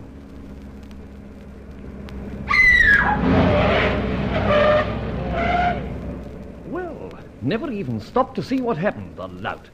I say, are you all right? Yes, I think so. A bit knocked about. Well, of course. The car practically threw you across the pavement. Just missed completely running you down. Oh, no, it was only an accident. Accident, my foot. The driver mounted the sidewalk and practically collected you. But how you escaped, I can't imagine. Here, let me help you. Did you get his number? No, you see, I hadn't time. Really, I'm only a little shaken. I feel much better now.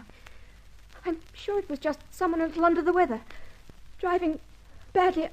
Oh, Lord, she's fainted. Oh, now what? Look here. Don't do that. God bless my soul, the same car. Hey, you! Do you see what? Well, I'm jiggered. Missed, thank goodness. Hey, you, wake up. We've just been shot at. Confound you, wake up. We can't stay here all night. Next time that car comes round, we'll be cold meat. Next stop, the mortuary. Now, look, pull yourself together. What is it? What is it, she asks. This is what it is, my lass. We are being shot at. And if my watch is right, we'll be shot at again in one more minute, unless we get going. Yes, let's go. At once. At last you said something sensible. Come on, this spot is unhealthy. Lean on me. I've nowhere to go. Oh, it's like that, is it? Oh, please, don't misunderstand me. Well, of course I have a home, but they know where that is. The result will be the same. I see. Well, look, for a little while we'll go somewhere else. Like to trust yourself to me for now? Well, it'll be better than being shot down in the street, won't it? Eh? Oh, yes. Bit of a backhanded compliment, though. Still, under the circumstances, I'll make no further comment. Walk so far with me, we'll find a taxi, drive to a certain address, and I'll introduce you to a lady. A lady? Definitely. Look here, my girl, I've had this. Stay in the street and get run over or shot down, I don't care which, or else accept what help I can give you, and shut up. I'm very sorry, but... I know what you mean by but. Now, do as I say, or take what's coming round the corner at any moment. I'll trust you. Thank you. At the moment, I haven't a car nor a Tommy gun in my pocket, so, as the lesser of two evils, follow me to a taxi. Here she comes. In here, behind this door. Now they can't hit us.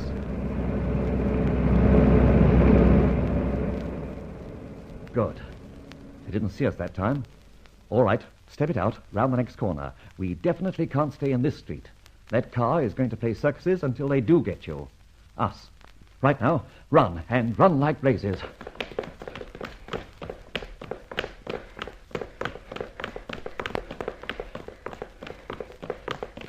That'll be enough, I think. Oh, I do hope so. It's very hard running in dancing shoes and an evening frock. I quite appreciate the difficulty. But if men start shooting in my direction, I run, even if I'm just about to toe the line in a sack race. At any rate, no car can get down this narrow passage, so we can afford to walk a little till we get to a main thoroughfare. Proceed. Where are you taking me? I did have an idea, but just at the moment I am wondering whether second thoughts wouldn't be best. And so far I haven't got any. Can I trust you? I can't see any alternative. And just now you said you would. Look here, my lass. Someone's trying to bump you off, and you know it. You just said you daren't go to your own home. Yes, that's true. Stop. Quick, listen. We are being followed. Nonsense. Just some belated traveller like ourselves. Wait on. The steps have ceased. Well, then let's walk on and see if we can hear them again. Now listen carefully. Stop walking. You're right. Well, we'll have to inquire into this. Apparently your car friends lost us, but one, or maybe more, have tried walking, probably combing this area. That is, they are determined to find me. Well, I know a very good way to stop them. Now, round the corner and jump into the first doorway. That's good. Now, hold your breath and listen.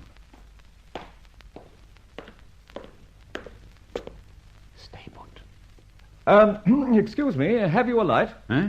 Why, certainly. Thanks. That's that. All right, Miss, what's your name? You can come out. You cracked him. I did. And if you're a cook or a parlour maid in disguise, that's one follower the less. Here, hold my torch a moment while I take a look-see. Recognize him? I'm certain I've never seen him in my life. Wait on. I'll see what he's got in his pockets. Very little. Small amount of change and... Great Scott, what's this? Oh, a little wallet. Open it. Huh, a little wallet, she says. My dear refugee, it is a little wallet, an official one, with card of identification inside. Holy Moses, what have I done? Well, what have you done? I've donged one Jonathan Service, knocked him cold. Jonathan is a police inspector from headquarters. What do we do now? Run like the very devil till we reach the Gobi Desert or some other very, very far spot. My hat, this exercise is more than I can stand. I'm not too good at it myself. What now? Aye, here's the rub. As I said before, I'm going to take you to a place of safety. Oh, thank you. But I don't know you, and for the moment I'd rather you didn't know where it was. But All right, we can ease up now. You're being followed by some pretty low types, and one day, should they catch up with you, it appears very likely they might screw the address out of you. I think I see your point. Well, what do you propose? This, that I blindfold you. Oh, I don't think I like the idea at all. Well, in that case, sorry you've been troubled. Oh, no, don't go. I said I'd trust you. You're wise. So here's a perfectly unused hanky, and we'll start the blind man's buff game, eh? Comfortable? Yes, thank you. Good. Now, just about 10 minutes of exercise, and we'll be temporarily out of the wood. In the meantime, you can be telling me your name and a few other particulars, eh?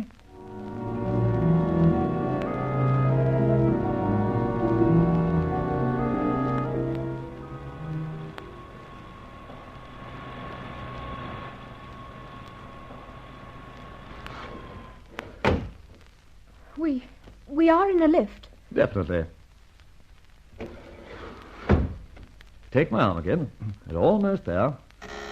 What's that? Oh, only a buzzer. Someone waiting for the lift, I expect. Now in at the door. Enter, madame. Thank you. I'll have to ask you to keep the blindfold on a moment longer. Where's the lady you were going to introduce me to? That you? Yes, open up the gadget, then dim the lights.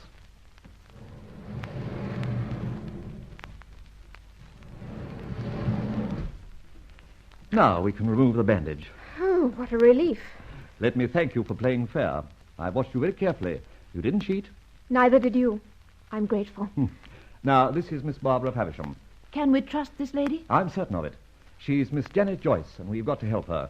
If I am not mistaken, she's in a lot of strife. I'm very certain of it. Janet Joyce. I've heard of you somewhere. Probably. I'm a cabaret artist at Max Spellman's Arcadia. Oh, I see. Yes, I thought I knew the name. But what's the trouble? Look, Barbara, give me your ears and I'll tell you the story of the night's adventures and how Roland, Sir Galahad, rescued a maiden in distress. My word, you did have a narrow escape, Miss Joyce. What about me? I'm still trembling. My dear, don't take any notice of him. Bullets just bounce off him. Yes, and what about me jobbing a senior police officer on the jaw? Oh, yes, that is serious. Do you think he saw your face? No, I was on him too quickly. What of his wallet and identification card? My hat! I forgot to put it back in his pocket. I've still got it. Here it is. Jonathan Service. You'll have to find some means of returning it at once. I will, won't I? But forget it for the moment. I'm anxious to get to the bottom of Janet's trouble. Let's have it, Janet. I really don't know what it is myself. I can't think I did anything wrong. I'd just finished my last song, and as I left the orchestra stand, my dress swept a little heart-shaped disc at my feet. It was ivorine, so I picked it up and slipped it into my corsage and went to my dressing room. I'd no sooner put on my coat than there was a bang on the door, and Max Spellman came in a tearing rage. Come on, you. Give it to me. Is there any necessity for you to come bursting in here without knocking? This is my dressing room. Don't get fussy. Just hand over what you picked up on the stage, my girl. Mr. Spellman, I don't like your manner at all. Manner or no manner, you were seen by Art Jennings, the saxophone player, to pick up something off the orchestra stage. Now, what was it? Come on, show it to me. If you'll kindly get out of my dressing room, I'll return it. You see, I think it slipped down a little way, and I'll have to disrobe. Get it now. Do you hear? I'm not giving you a chance to sidestep me. Now listen, you do as I say, or shall I come and get it for myself? Don't you dare. As you're blocking the door, I'm leaving by the window, and I'm not coming back. Come back, you fool. Art, Jacobs, get that girl. Get her for me. Dead if necessary, but get her.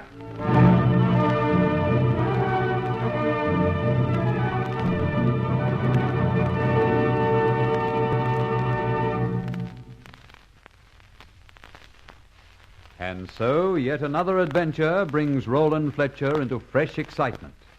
This is something that always appeals to the Grey Goose.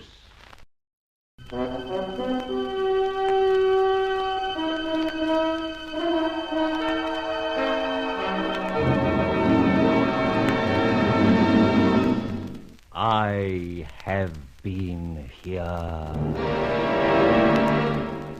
The Grey Goose, Adventures of a Modern Robin Hood.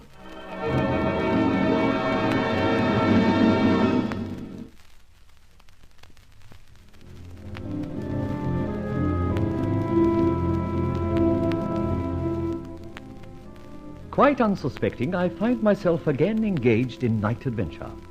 A damsel swept off the footpath by a car. I go to her rescue. Then the car, having made a circuit, opens fire. No shots register. Then again the car. More shots, and again we are missed. Hurriedly, I escort the lady into pastures new, as it were, or I hope so. Then come footsteps trailing us. Stopping suddenly, I lay a knockout on the trailer, only to find he's quite a big shot at the yard. One Jonathan Service, Special Branch. Consternation. However, Janet Joyce, that's the name of my salvage, a nightclub singer, and I eventually reach Barbara Favisham's flat. Here we get the girl's story. How she'd picked up a little ivorine disc at the club and had then been threatened by the proprietor, Max Spellman. And you got away through the dressing room window? Yes. And then Max and company set off in chase? That's right. Well, then you know what happened, Mr. Fletcher. They tried to run me down with the car. That's when you came to help me. After that, the shooting from the car, twice, mark you. Then the footsteps behind us. Then I jump the ladder and find I've KO'd a Scotland Yard bloke. Frightful. And you've got his wallet and identification card. Alas, yes. This is going to be very difficult to explain to Inspector Benford. It is. Well, the first thing is to dispose of Janet. I don't wish to be any trouble. You won't be. But you'll have to lie low here for a time. They know where you live. They don't hesitate at attempted assassinations in the street. You've proved that. Yes, indeed. But why all the fuss? What have I done? The fact is, Janet, that little gadget you picked up off the orchestra stand... The ivorine disc. That's what Max Spellman tried to get from you. The thing you tucked away in your, Yes, of course. Excuse me and turn your back a moment. Miss Faversham, help me out, will you? Of course. Well, here it is. A very ordinary piece of stuff, isn't it? Feels quite warm, doesn't it? Oh, yes, it would be, wouldn't it? Well. Now, why should Max Spellman try to kill you just because you picked this up? Well, that's what I keep asking myself. Just a heart-shaped little thing as big as a halfpenny? There's a little design on it. Did you notice? No, I noticed nothing. I didn't even look at it. That's why I couldn't understand the fuss Max made of it. Apparently your possession of this little trinket created a danger for Max. But why, Rowley? I don't know yet. In fact, I haven't a suspicion. But according to Janet and my own experience, Max and his merry men were prepared to kill Janet to get it back. What is the design? A scorpion. Janet, my dear, you've nursed a scorpion in your bosom this night. Be serious, Rowley. What do you think this little tablet means? It could have had an ace of spades on it, as far as I can see. But it didn't. It had a scorpion. My father had some cufflinks with Masonic symbols on them. Remind me some day to throw a book at you. Listen, in brief, this is just a souvenir token. Nothing in itself, but it has a zodiac sign on it. Still very unimportant. It's exactly... Quiet, wench. This little trinket, Scorpio, is a token, a sort of key to something. Now listen, Scorpio is one of the 12 signs of the zodiac. Any ladies' journal will tell you that. I know. Now, there may be a company of Scorpio, or else a company of 12. Each carry a little sign like this. Cancer the crab, Pisces the fish, Gemini the twins, and so on.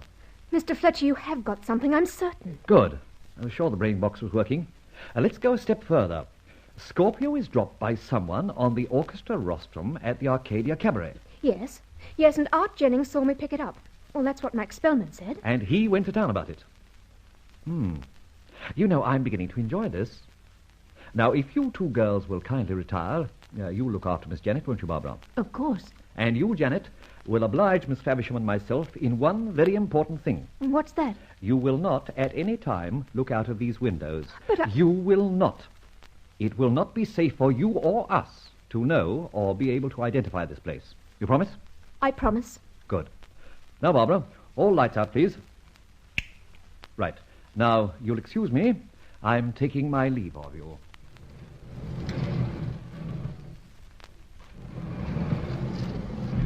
What's happened? What was that funny noise? A sort of sliding. He's gone. Please turn the light on. Of course. But where did he go? Oh, home, I expect. Well, I was standing near the door. I'll swear he didn't go out that way. He's very mysterious, isn't he? Who is he? Perhaps it'll be better if you don't inquire too much. Just trust him. Oh, I do. He saved my life tonight.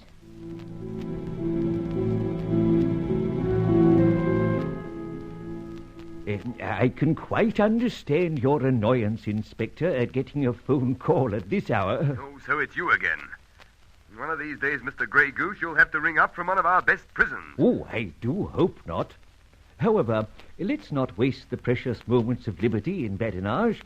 The fact is, I am making the very gravest inquiry about the health of one of your valued police officers. He's very well, and I'll give him your love in the morning. Wait, my dear fellow.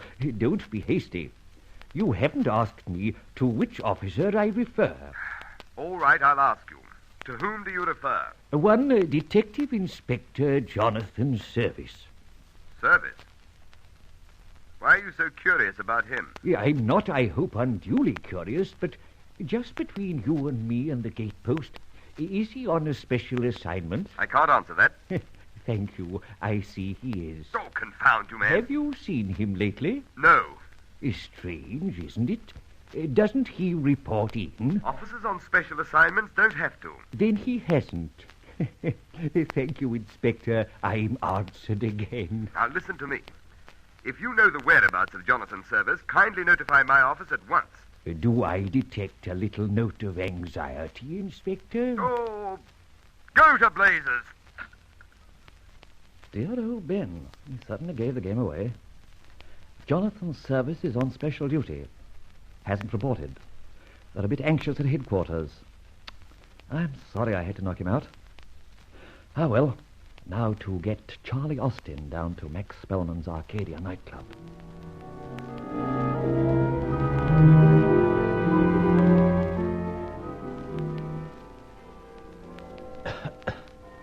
So you made it, Charlie? Yes, Mr. Hicks. I've done what you said over the phone. Good. Is this the door? That's right. Open and ready. For safety, like. That there window 3 down is the ladies' dressing room. So you've given everything the once-over? That's so. Case most of the joint. Ballroom, orchestra room, dressing rooms. The office, I couldn't get near. They was there till about 10 minutes ago. Ah. You watched them leave? That's so. What are we looking for, Mr. Hicks? That I don't quite know. But I must have a look at Max Spellman's office. You know where it is? Yeah. Just behind that there orchestra platform. Then come on. Quiet. The door? Not very easy, Mr. Hicks. But we'll give it a go. Oh. No good? Blimey, Mr. Hicks, it's a steel door.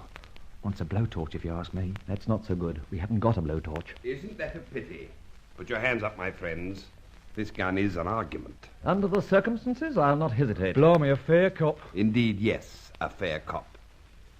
But as you are so anxious to get into my room, I propose to open the door myself.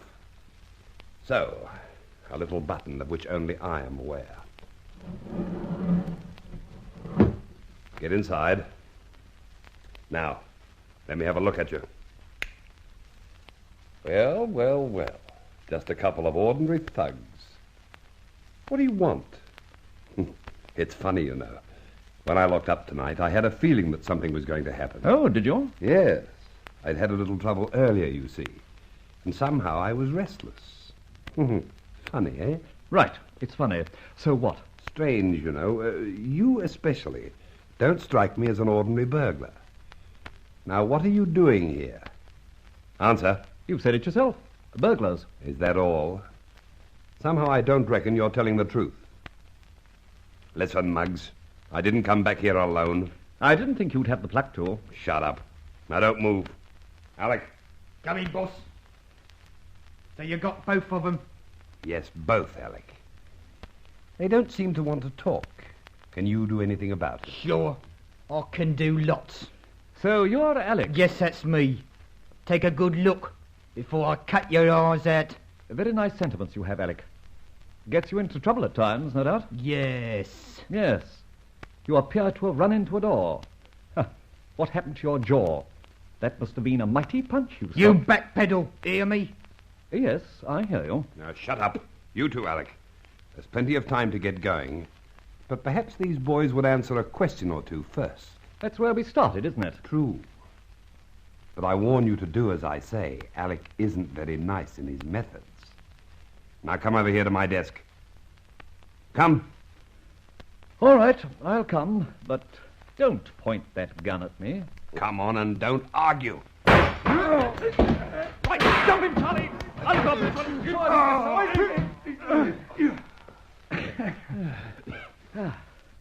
Now, brother Max Spellman, have a little sleep. That was a smart one, Mr. Hicks. I tipped the old desk over on him. A very old trick, Charlie. How's friend Alec? Very restful, I reckon. I gave him a clip on the other side of his jaw and he laid down with a beautiful smile. I wonder who put his face out of straight before. I think I did, but more of that anon. There's something very screwy here. I reckon there is too. How do you think you'd act if you owned a nightclub and, coming back for your umbrellas, it might be, you encountered a couple of burglars? Reckon I'll give him the nightclub. No. Not if you had a revolver like Max did. Give you another guess, Charlie. Well, send for the police? Of course.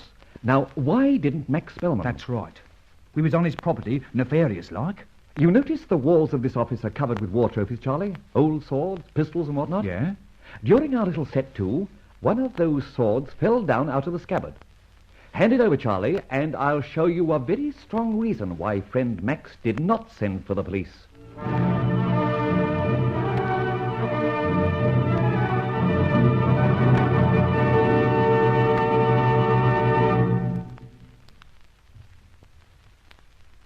Now what has Roland Fletcher stumbled on?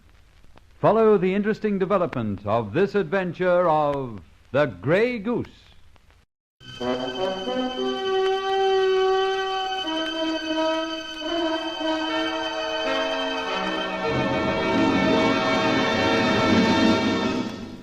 I have been here. The Grey Goose, Adventures of a Modern Robin Hood.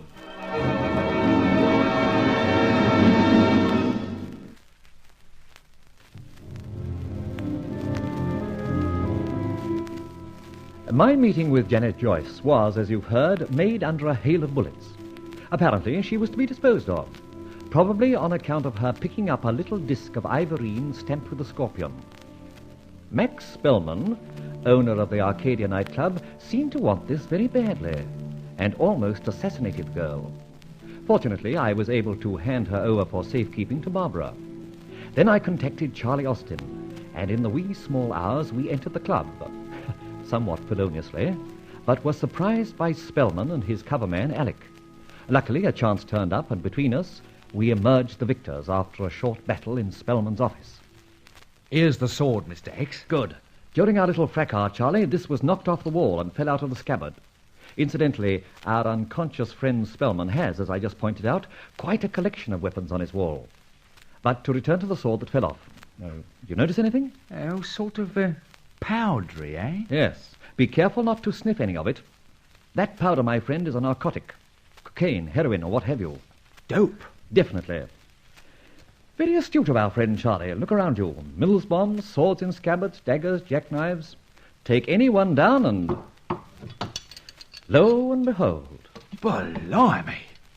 There's a fortune here, isn't there? Are you getting ideas? Tut, tut, tut. Straight. I wouldn't handle the stuff for $1 million. That's fine. Well, now, hang the sword back. Good. Now, the moment has come, my Charlie, when we pay a little attention to our unconscious friends. Let's kick 'em to death. Charlie, where do you get your Mickey Spillanes from? No, old chap. We frisk 'em. And how? Frisk 'em to the skin, even to the cavities of their very objectionable teeth. You take Alec, and I'll take friend Max Spellman. If we happen to disturb 'em, we pat 'em back to sleep. The very idea. Yeah. This chap Alec must have had a good day. 20 quid in his pocket. Get his wallet if he has one. Turn it inside out. Strip it. Nothing much else. Now, I'm through to the skin. Shall I pull a few hairs off his chest as a souvenir? By Jove, got one. Got what, Mr. Hex? Look among your souvenirs, Charlie, or rather Alex. Did you find anything like this? Yes, here it is. Smaller, art-shaped disc affair. What's it got stamped on it? Oh, looks like a fish. Pisces the fish. Eh? Now, look at this one I found on Max. A lion, by the looks of it. You're quite right, Charles. Leo the lion. This Spellman looks to me like the boss of an outfit of 12. Ain't you doing a bit of rambling, Mr. Hex? Somehow I don't think so, Charlie. Sorry I can't explain just now, but I'll tell you this much. There are 12 signs of the zodiac. I have inadvertently come upon 3 people carrying 3 of them on ivorine discs. All Greek to me. At present, yes, but listen. All 3 I've come in contact with have been connected with this Arcadia nightclub. Lottery tokens, maybe, eh? And the main office of the club is a cache for illicit drugs. And what do we do about it? Nothing for the moment, except tie our good friends up very securely and get a move on out of here. Now, get busy.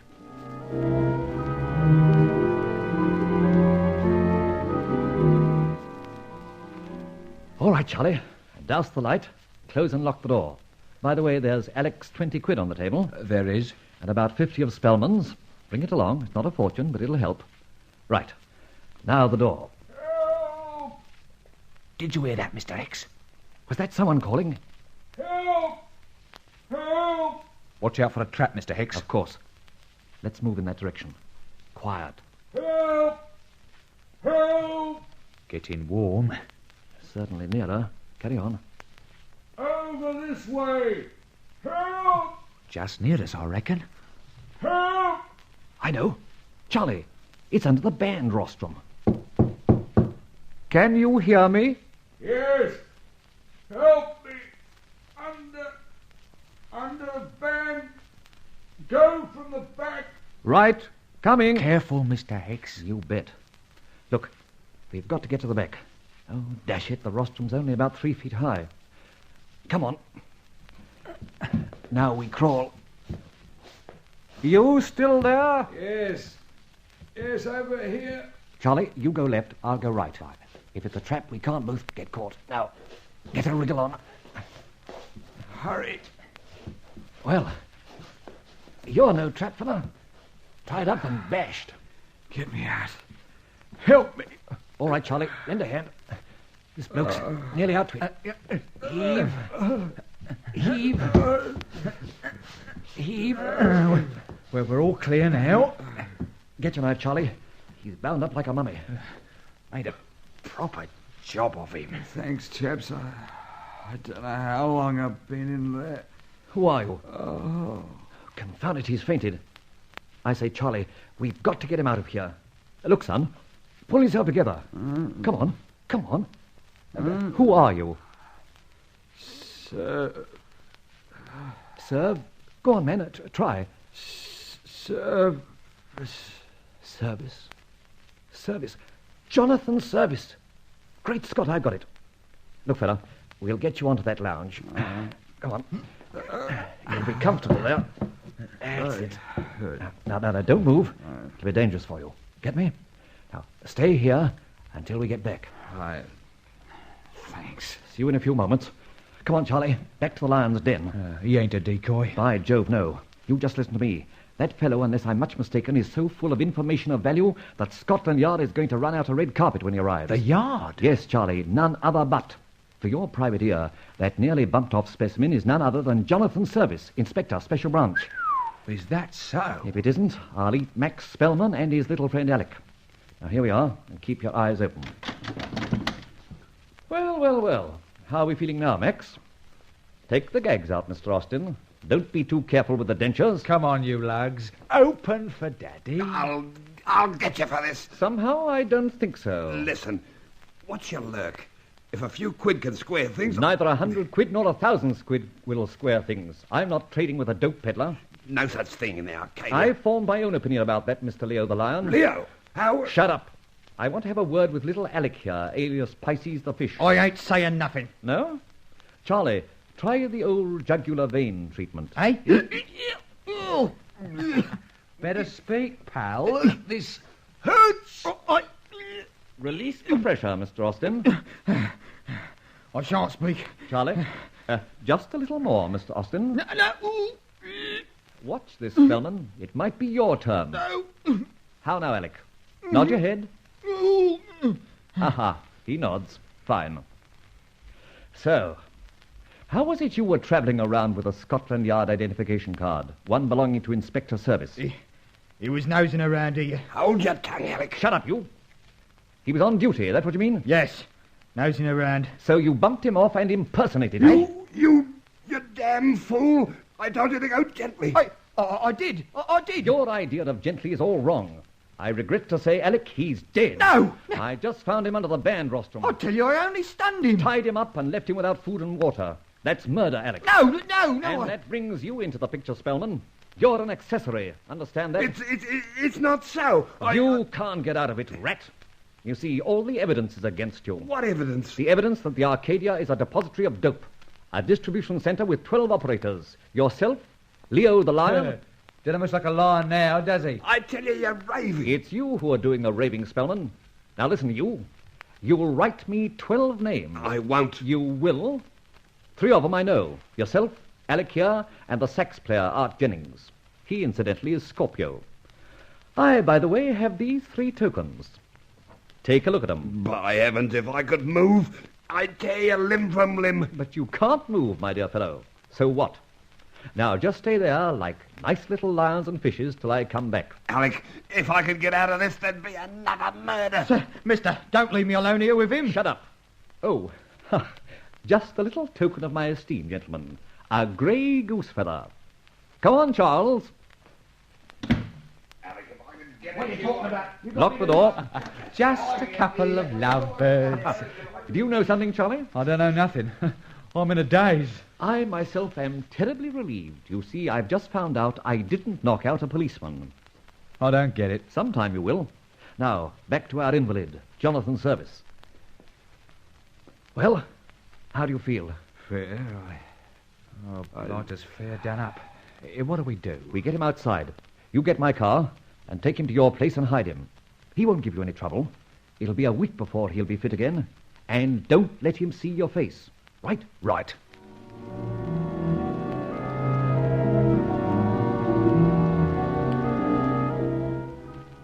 You again? Yes, Inspector. We're like a pair of importunate lovers, aren't we, this constant phoning? Fine time of night you choose to ring me. All right, spill whatever it is. Well, there's nothing to spill yet. I'm just making an inquiry. Go on, go on. When is your birthday? The date?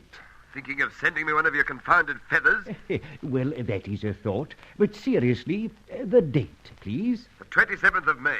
And I hope to see you hung, drawn, and quartered on that day. Well, how very savage you sound, which is quite unusual for Gemini. For what? Gemini, Inspector. Gemini, yes. That is the sign of the zodiac under which you were born. And confound it, man, you've got me out of bed for that. Oh, there's more to come. Don't be impatient. In your post this morning, there will be 3 little ivorine discs, each with a zodiac sign. Leo the lion, Pisces the fish, and Scorpio the scorpion. There are 9 more to come. The whole 12 are identification discs of a ring of dope traffickers. Yes, dope traffickers. Good night, Inspector.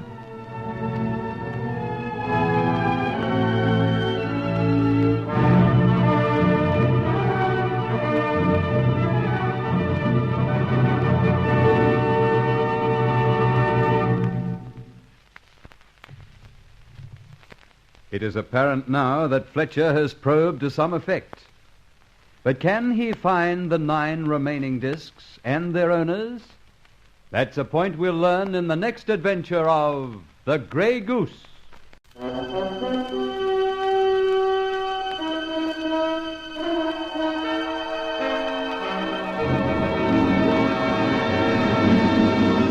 I have been here. The Grey Goose, Adventures of a Modern Robin Hood.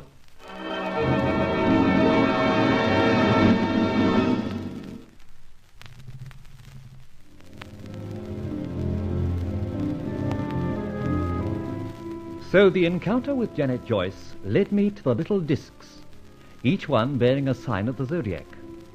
Putting 2 and 2 together, I sensed a ring of 12, the discs being a sort of mark of identity. Incidentally, a special branch man, Jonathan Service, was obviously on their track, but they'd spotted him, beaten him up, and hidden him under the band rostrum of the Arcadia. Charlie Austin took the unconscious and almost dead man home to his place. Then I returned to our 2 captives at the nightclub. Who's that? Just myself. I've come back to see if you've changed your mind. I asked you for a list of 9 people, each one carrying a disc bearing a zodiac sign. I won't write it. But you will, my friend. You see, I've caught on to the fact that each one of those men, or women, is a distributor of narcotics stored here at the Arcadia Club. Ah, you're talking through your hat. Be civil, my friend. You and Alec here are securely tied up, so watch out I don't take advantage of that fact and try treading on your ugly faces or something equally drastic. Now, the dope is here in this room. There isn't any. Quite by accident, that sword and scabbard fell off the wall. It was a very ingenious cache for dope. All your war trophies, of which you have so many displayed round the walls, are containers.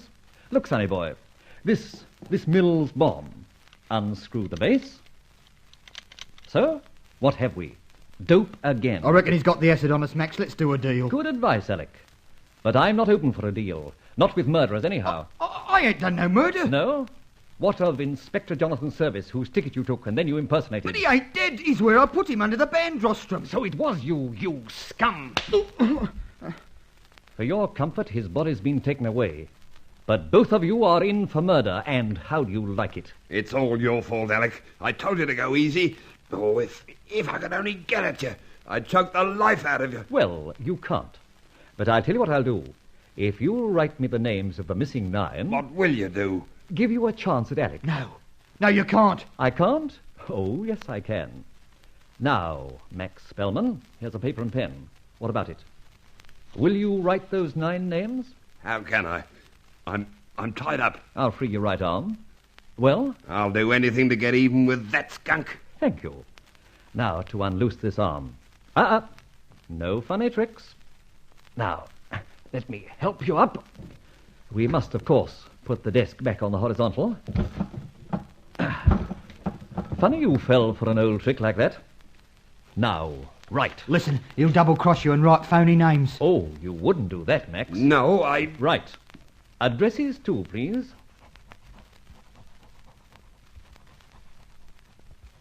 Thank you. Take your time.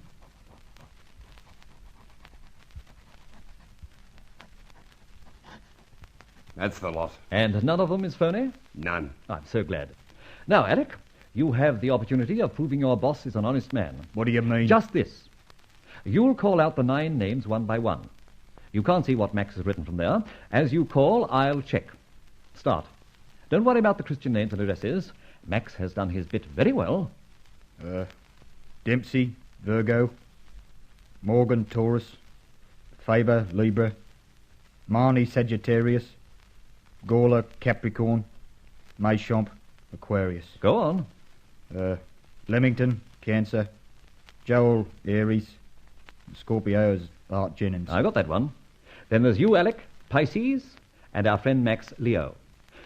Thanks, Alex. Incidentally, your boss was honest, for once. Well, now what are you going to do? I'm supplying Scotland Yard with all this information, and thus, my dear souls, your little ring of distributors will no longer exist. Now, time passes. I must be on my way. Aren't you going to let us loose? Does a man empty a bag of poisonous flakes on the floor? No, Alec, but like Max, I'll free your right arm. So, now you're both even. But even in that condition, you'll not be able to reach any knots, I assure you. Haven't you got any feelings? None where you're concerned. Oh, one other thing. Here are 2 guns, 1 each, both loaded. I place them so, on the middle of the desk. Now, wriggle all you like. It'll take you many minutes to reach them. What do you propose to do with them? I'll plug that cowardly devil Alec first. Like hell you will. All right, then. Go to it.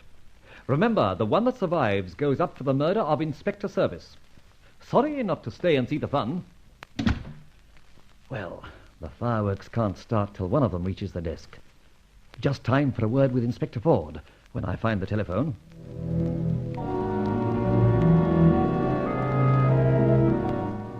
And yes, Inspector, the names and addresses will reach you in the morning. When you round the people up, make sure you search each for the identification discs as noted. Where are you calling from? The Arcadia Club.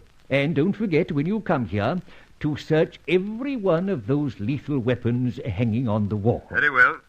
I suppose it's no use asking you where you come in on this. Not a bit. I'm so sorry. I've done all I can. All right, I'm coming along.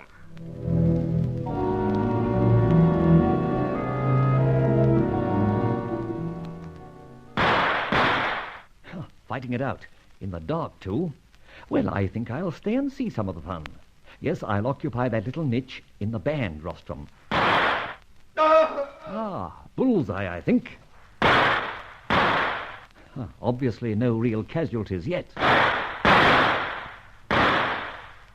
All right.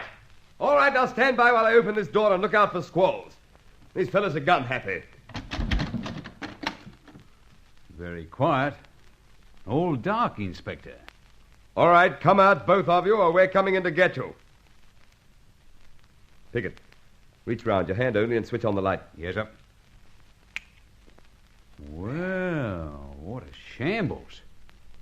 Been a gunfight. All right, we can go in, I think. These jokers can't do us any harm. Both dead, Pickett? Very much so, Inspector. Been a regular slaughter. They're both tied up. Except their right arms. This hasn't been a slaughter, it's been a gun duel. Oh. Can you see? All right, I've got it. A feather, sir. Exactly, a grey goose feather. Then he's been here. Yes, I have been here. Happy hunting, Inspector.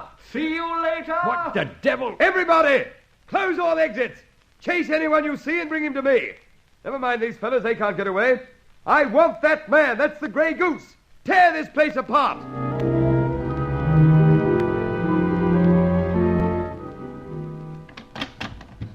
Got him safe, Charlie? Yeah. And he's coming too.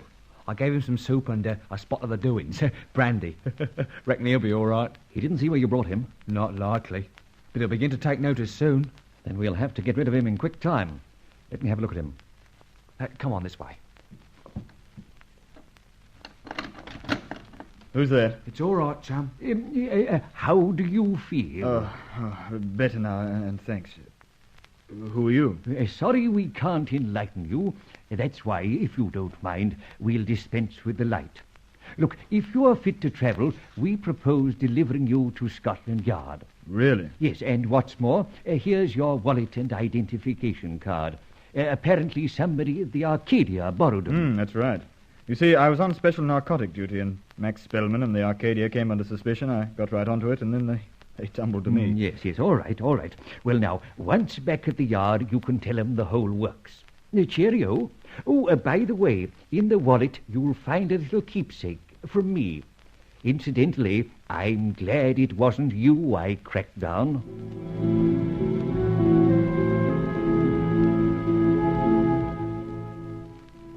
As I frequently mentioned in these memoirs, there are certain scenes at which I was, of course, not present. The details, however, came to me later. A case in point was the safe arrival of Inspector Jonathan Service at Scotland Yard and his conversation with Inspector Ford. Well, it was fine work, Service. That plague, the Grey Goose, stole some of your thunder. Max and Alec, your two best suspects, shot it out in the dark, both dead. But how? An ingenious arrangement by the Grey Goose. When we discovered him dead, we found his feather on the spot. Well, I'm darned. We've also 10 other names of the dope peddlers, all of whom have been contacted and will undoubtedly be pulled in a few hours. Funny thing, Inspector. When that bloke and his pal rescued me and then brought me here, they gave me my wallet and identification card, which had been stolen from me. Good. And in the wallet, I bet... was a Grey Goose feather. Oh, Lord, I win. I knew it.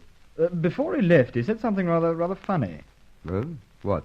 He said, "By the way, I'm glad it wasn't you I cracked down." Can you think why? Yes, I can. He told me over the phone he'd KO'd a man who was following him and whose wallet he found was yours. He was very worried to find his victim was a police officer.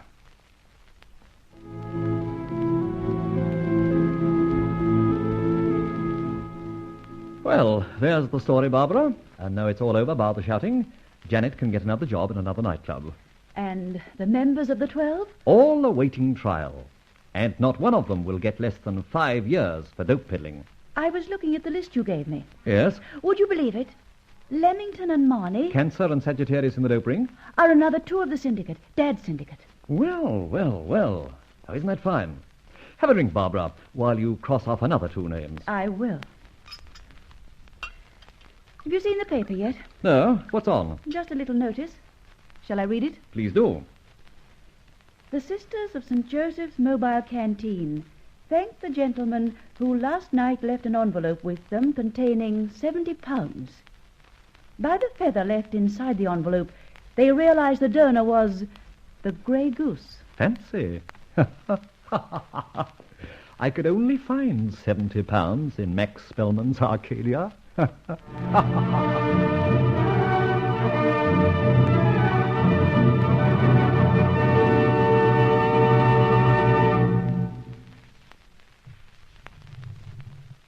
And thus, in his role of the modern Robin Hood, Roland Fletcher wins out again.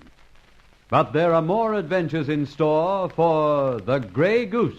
Cerebral Cinema hopes you have enjoyed this movie of the mind.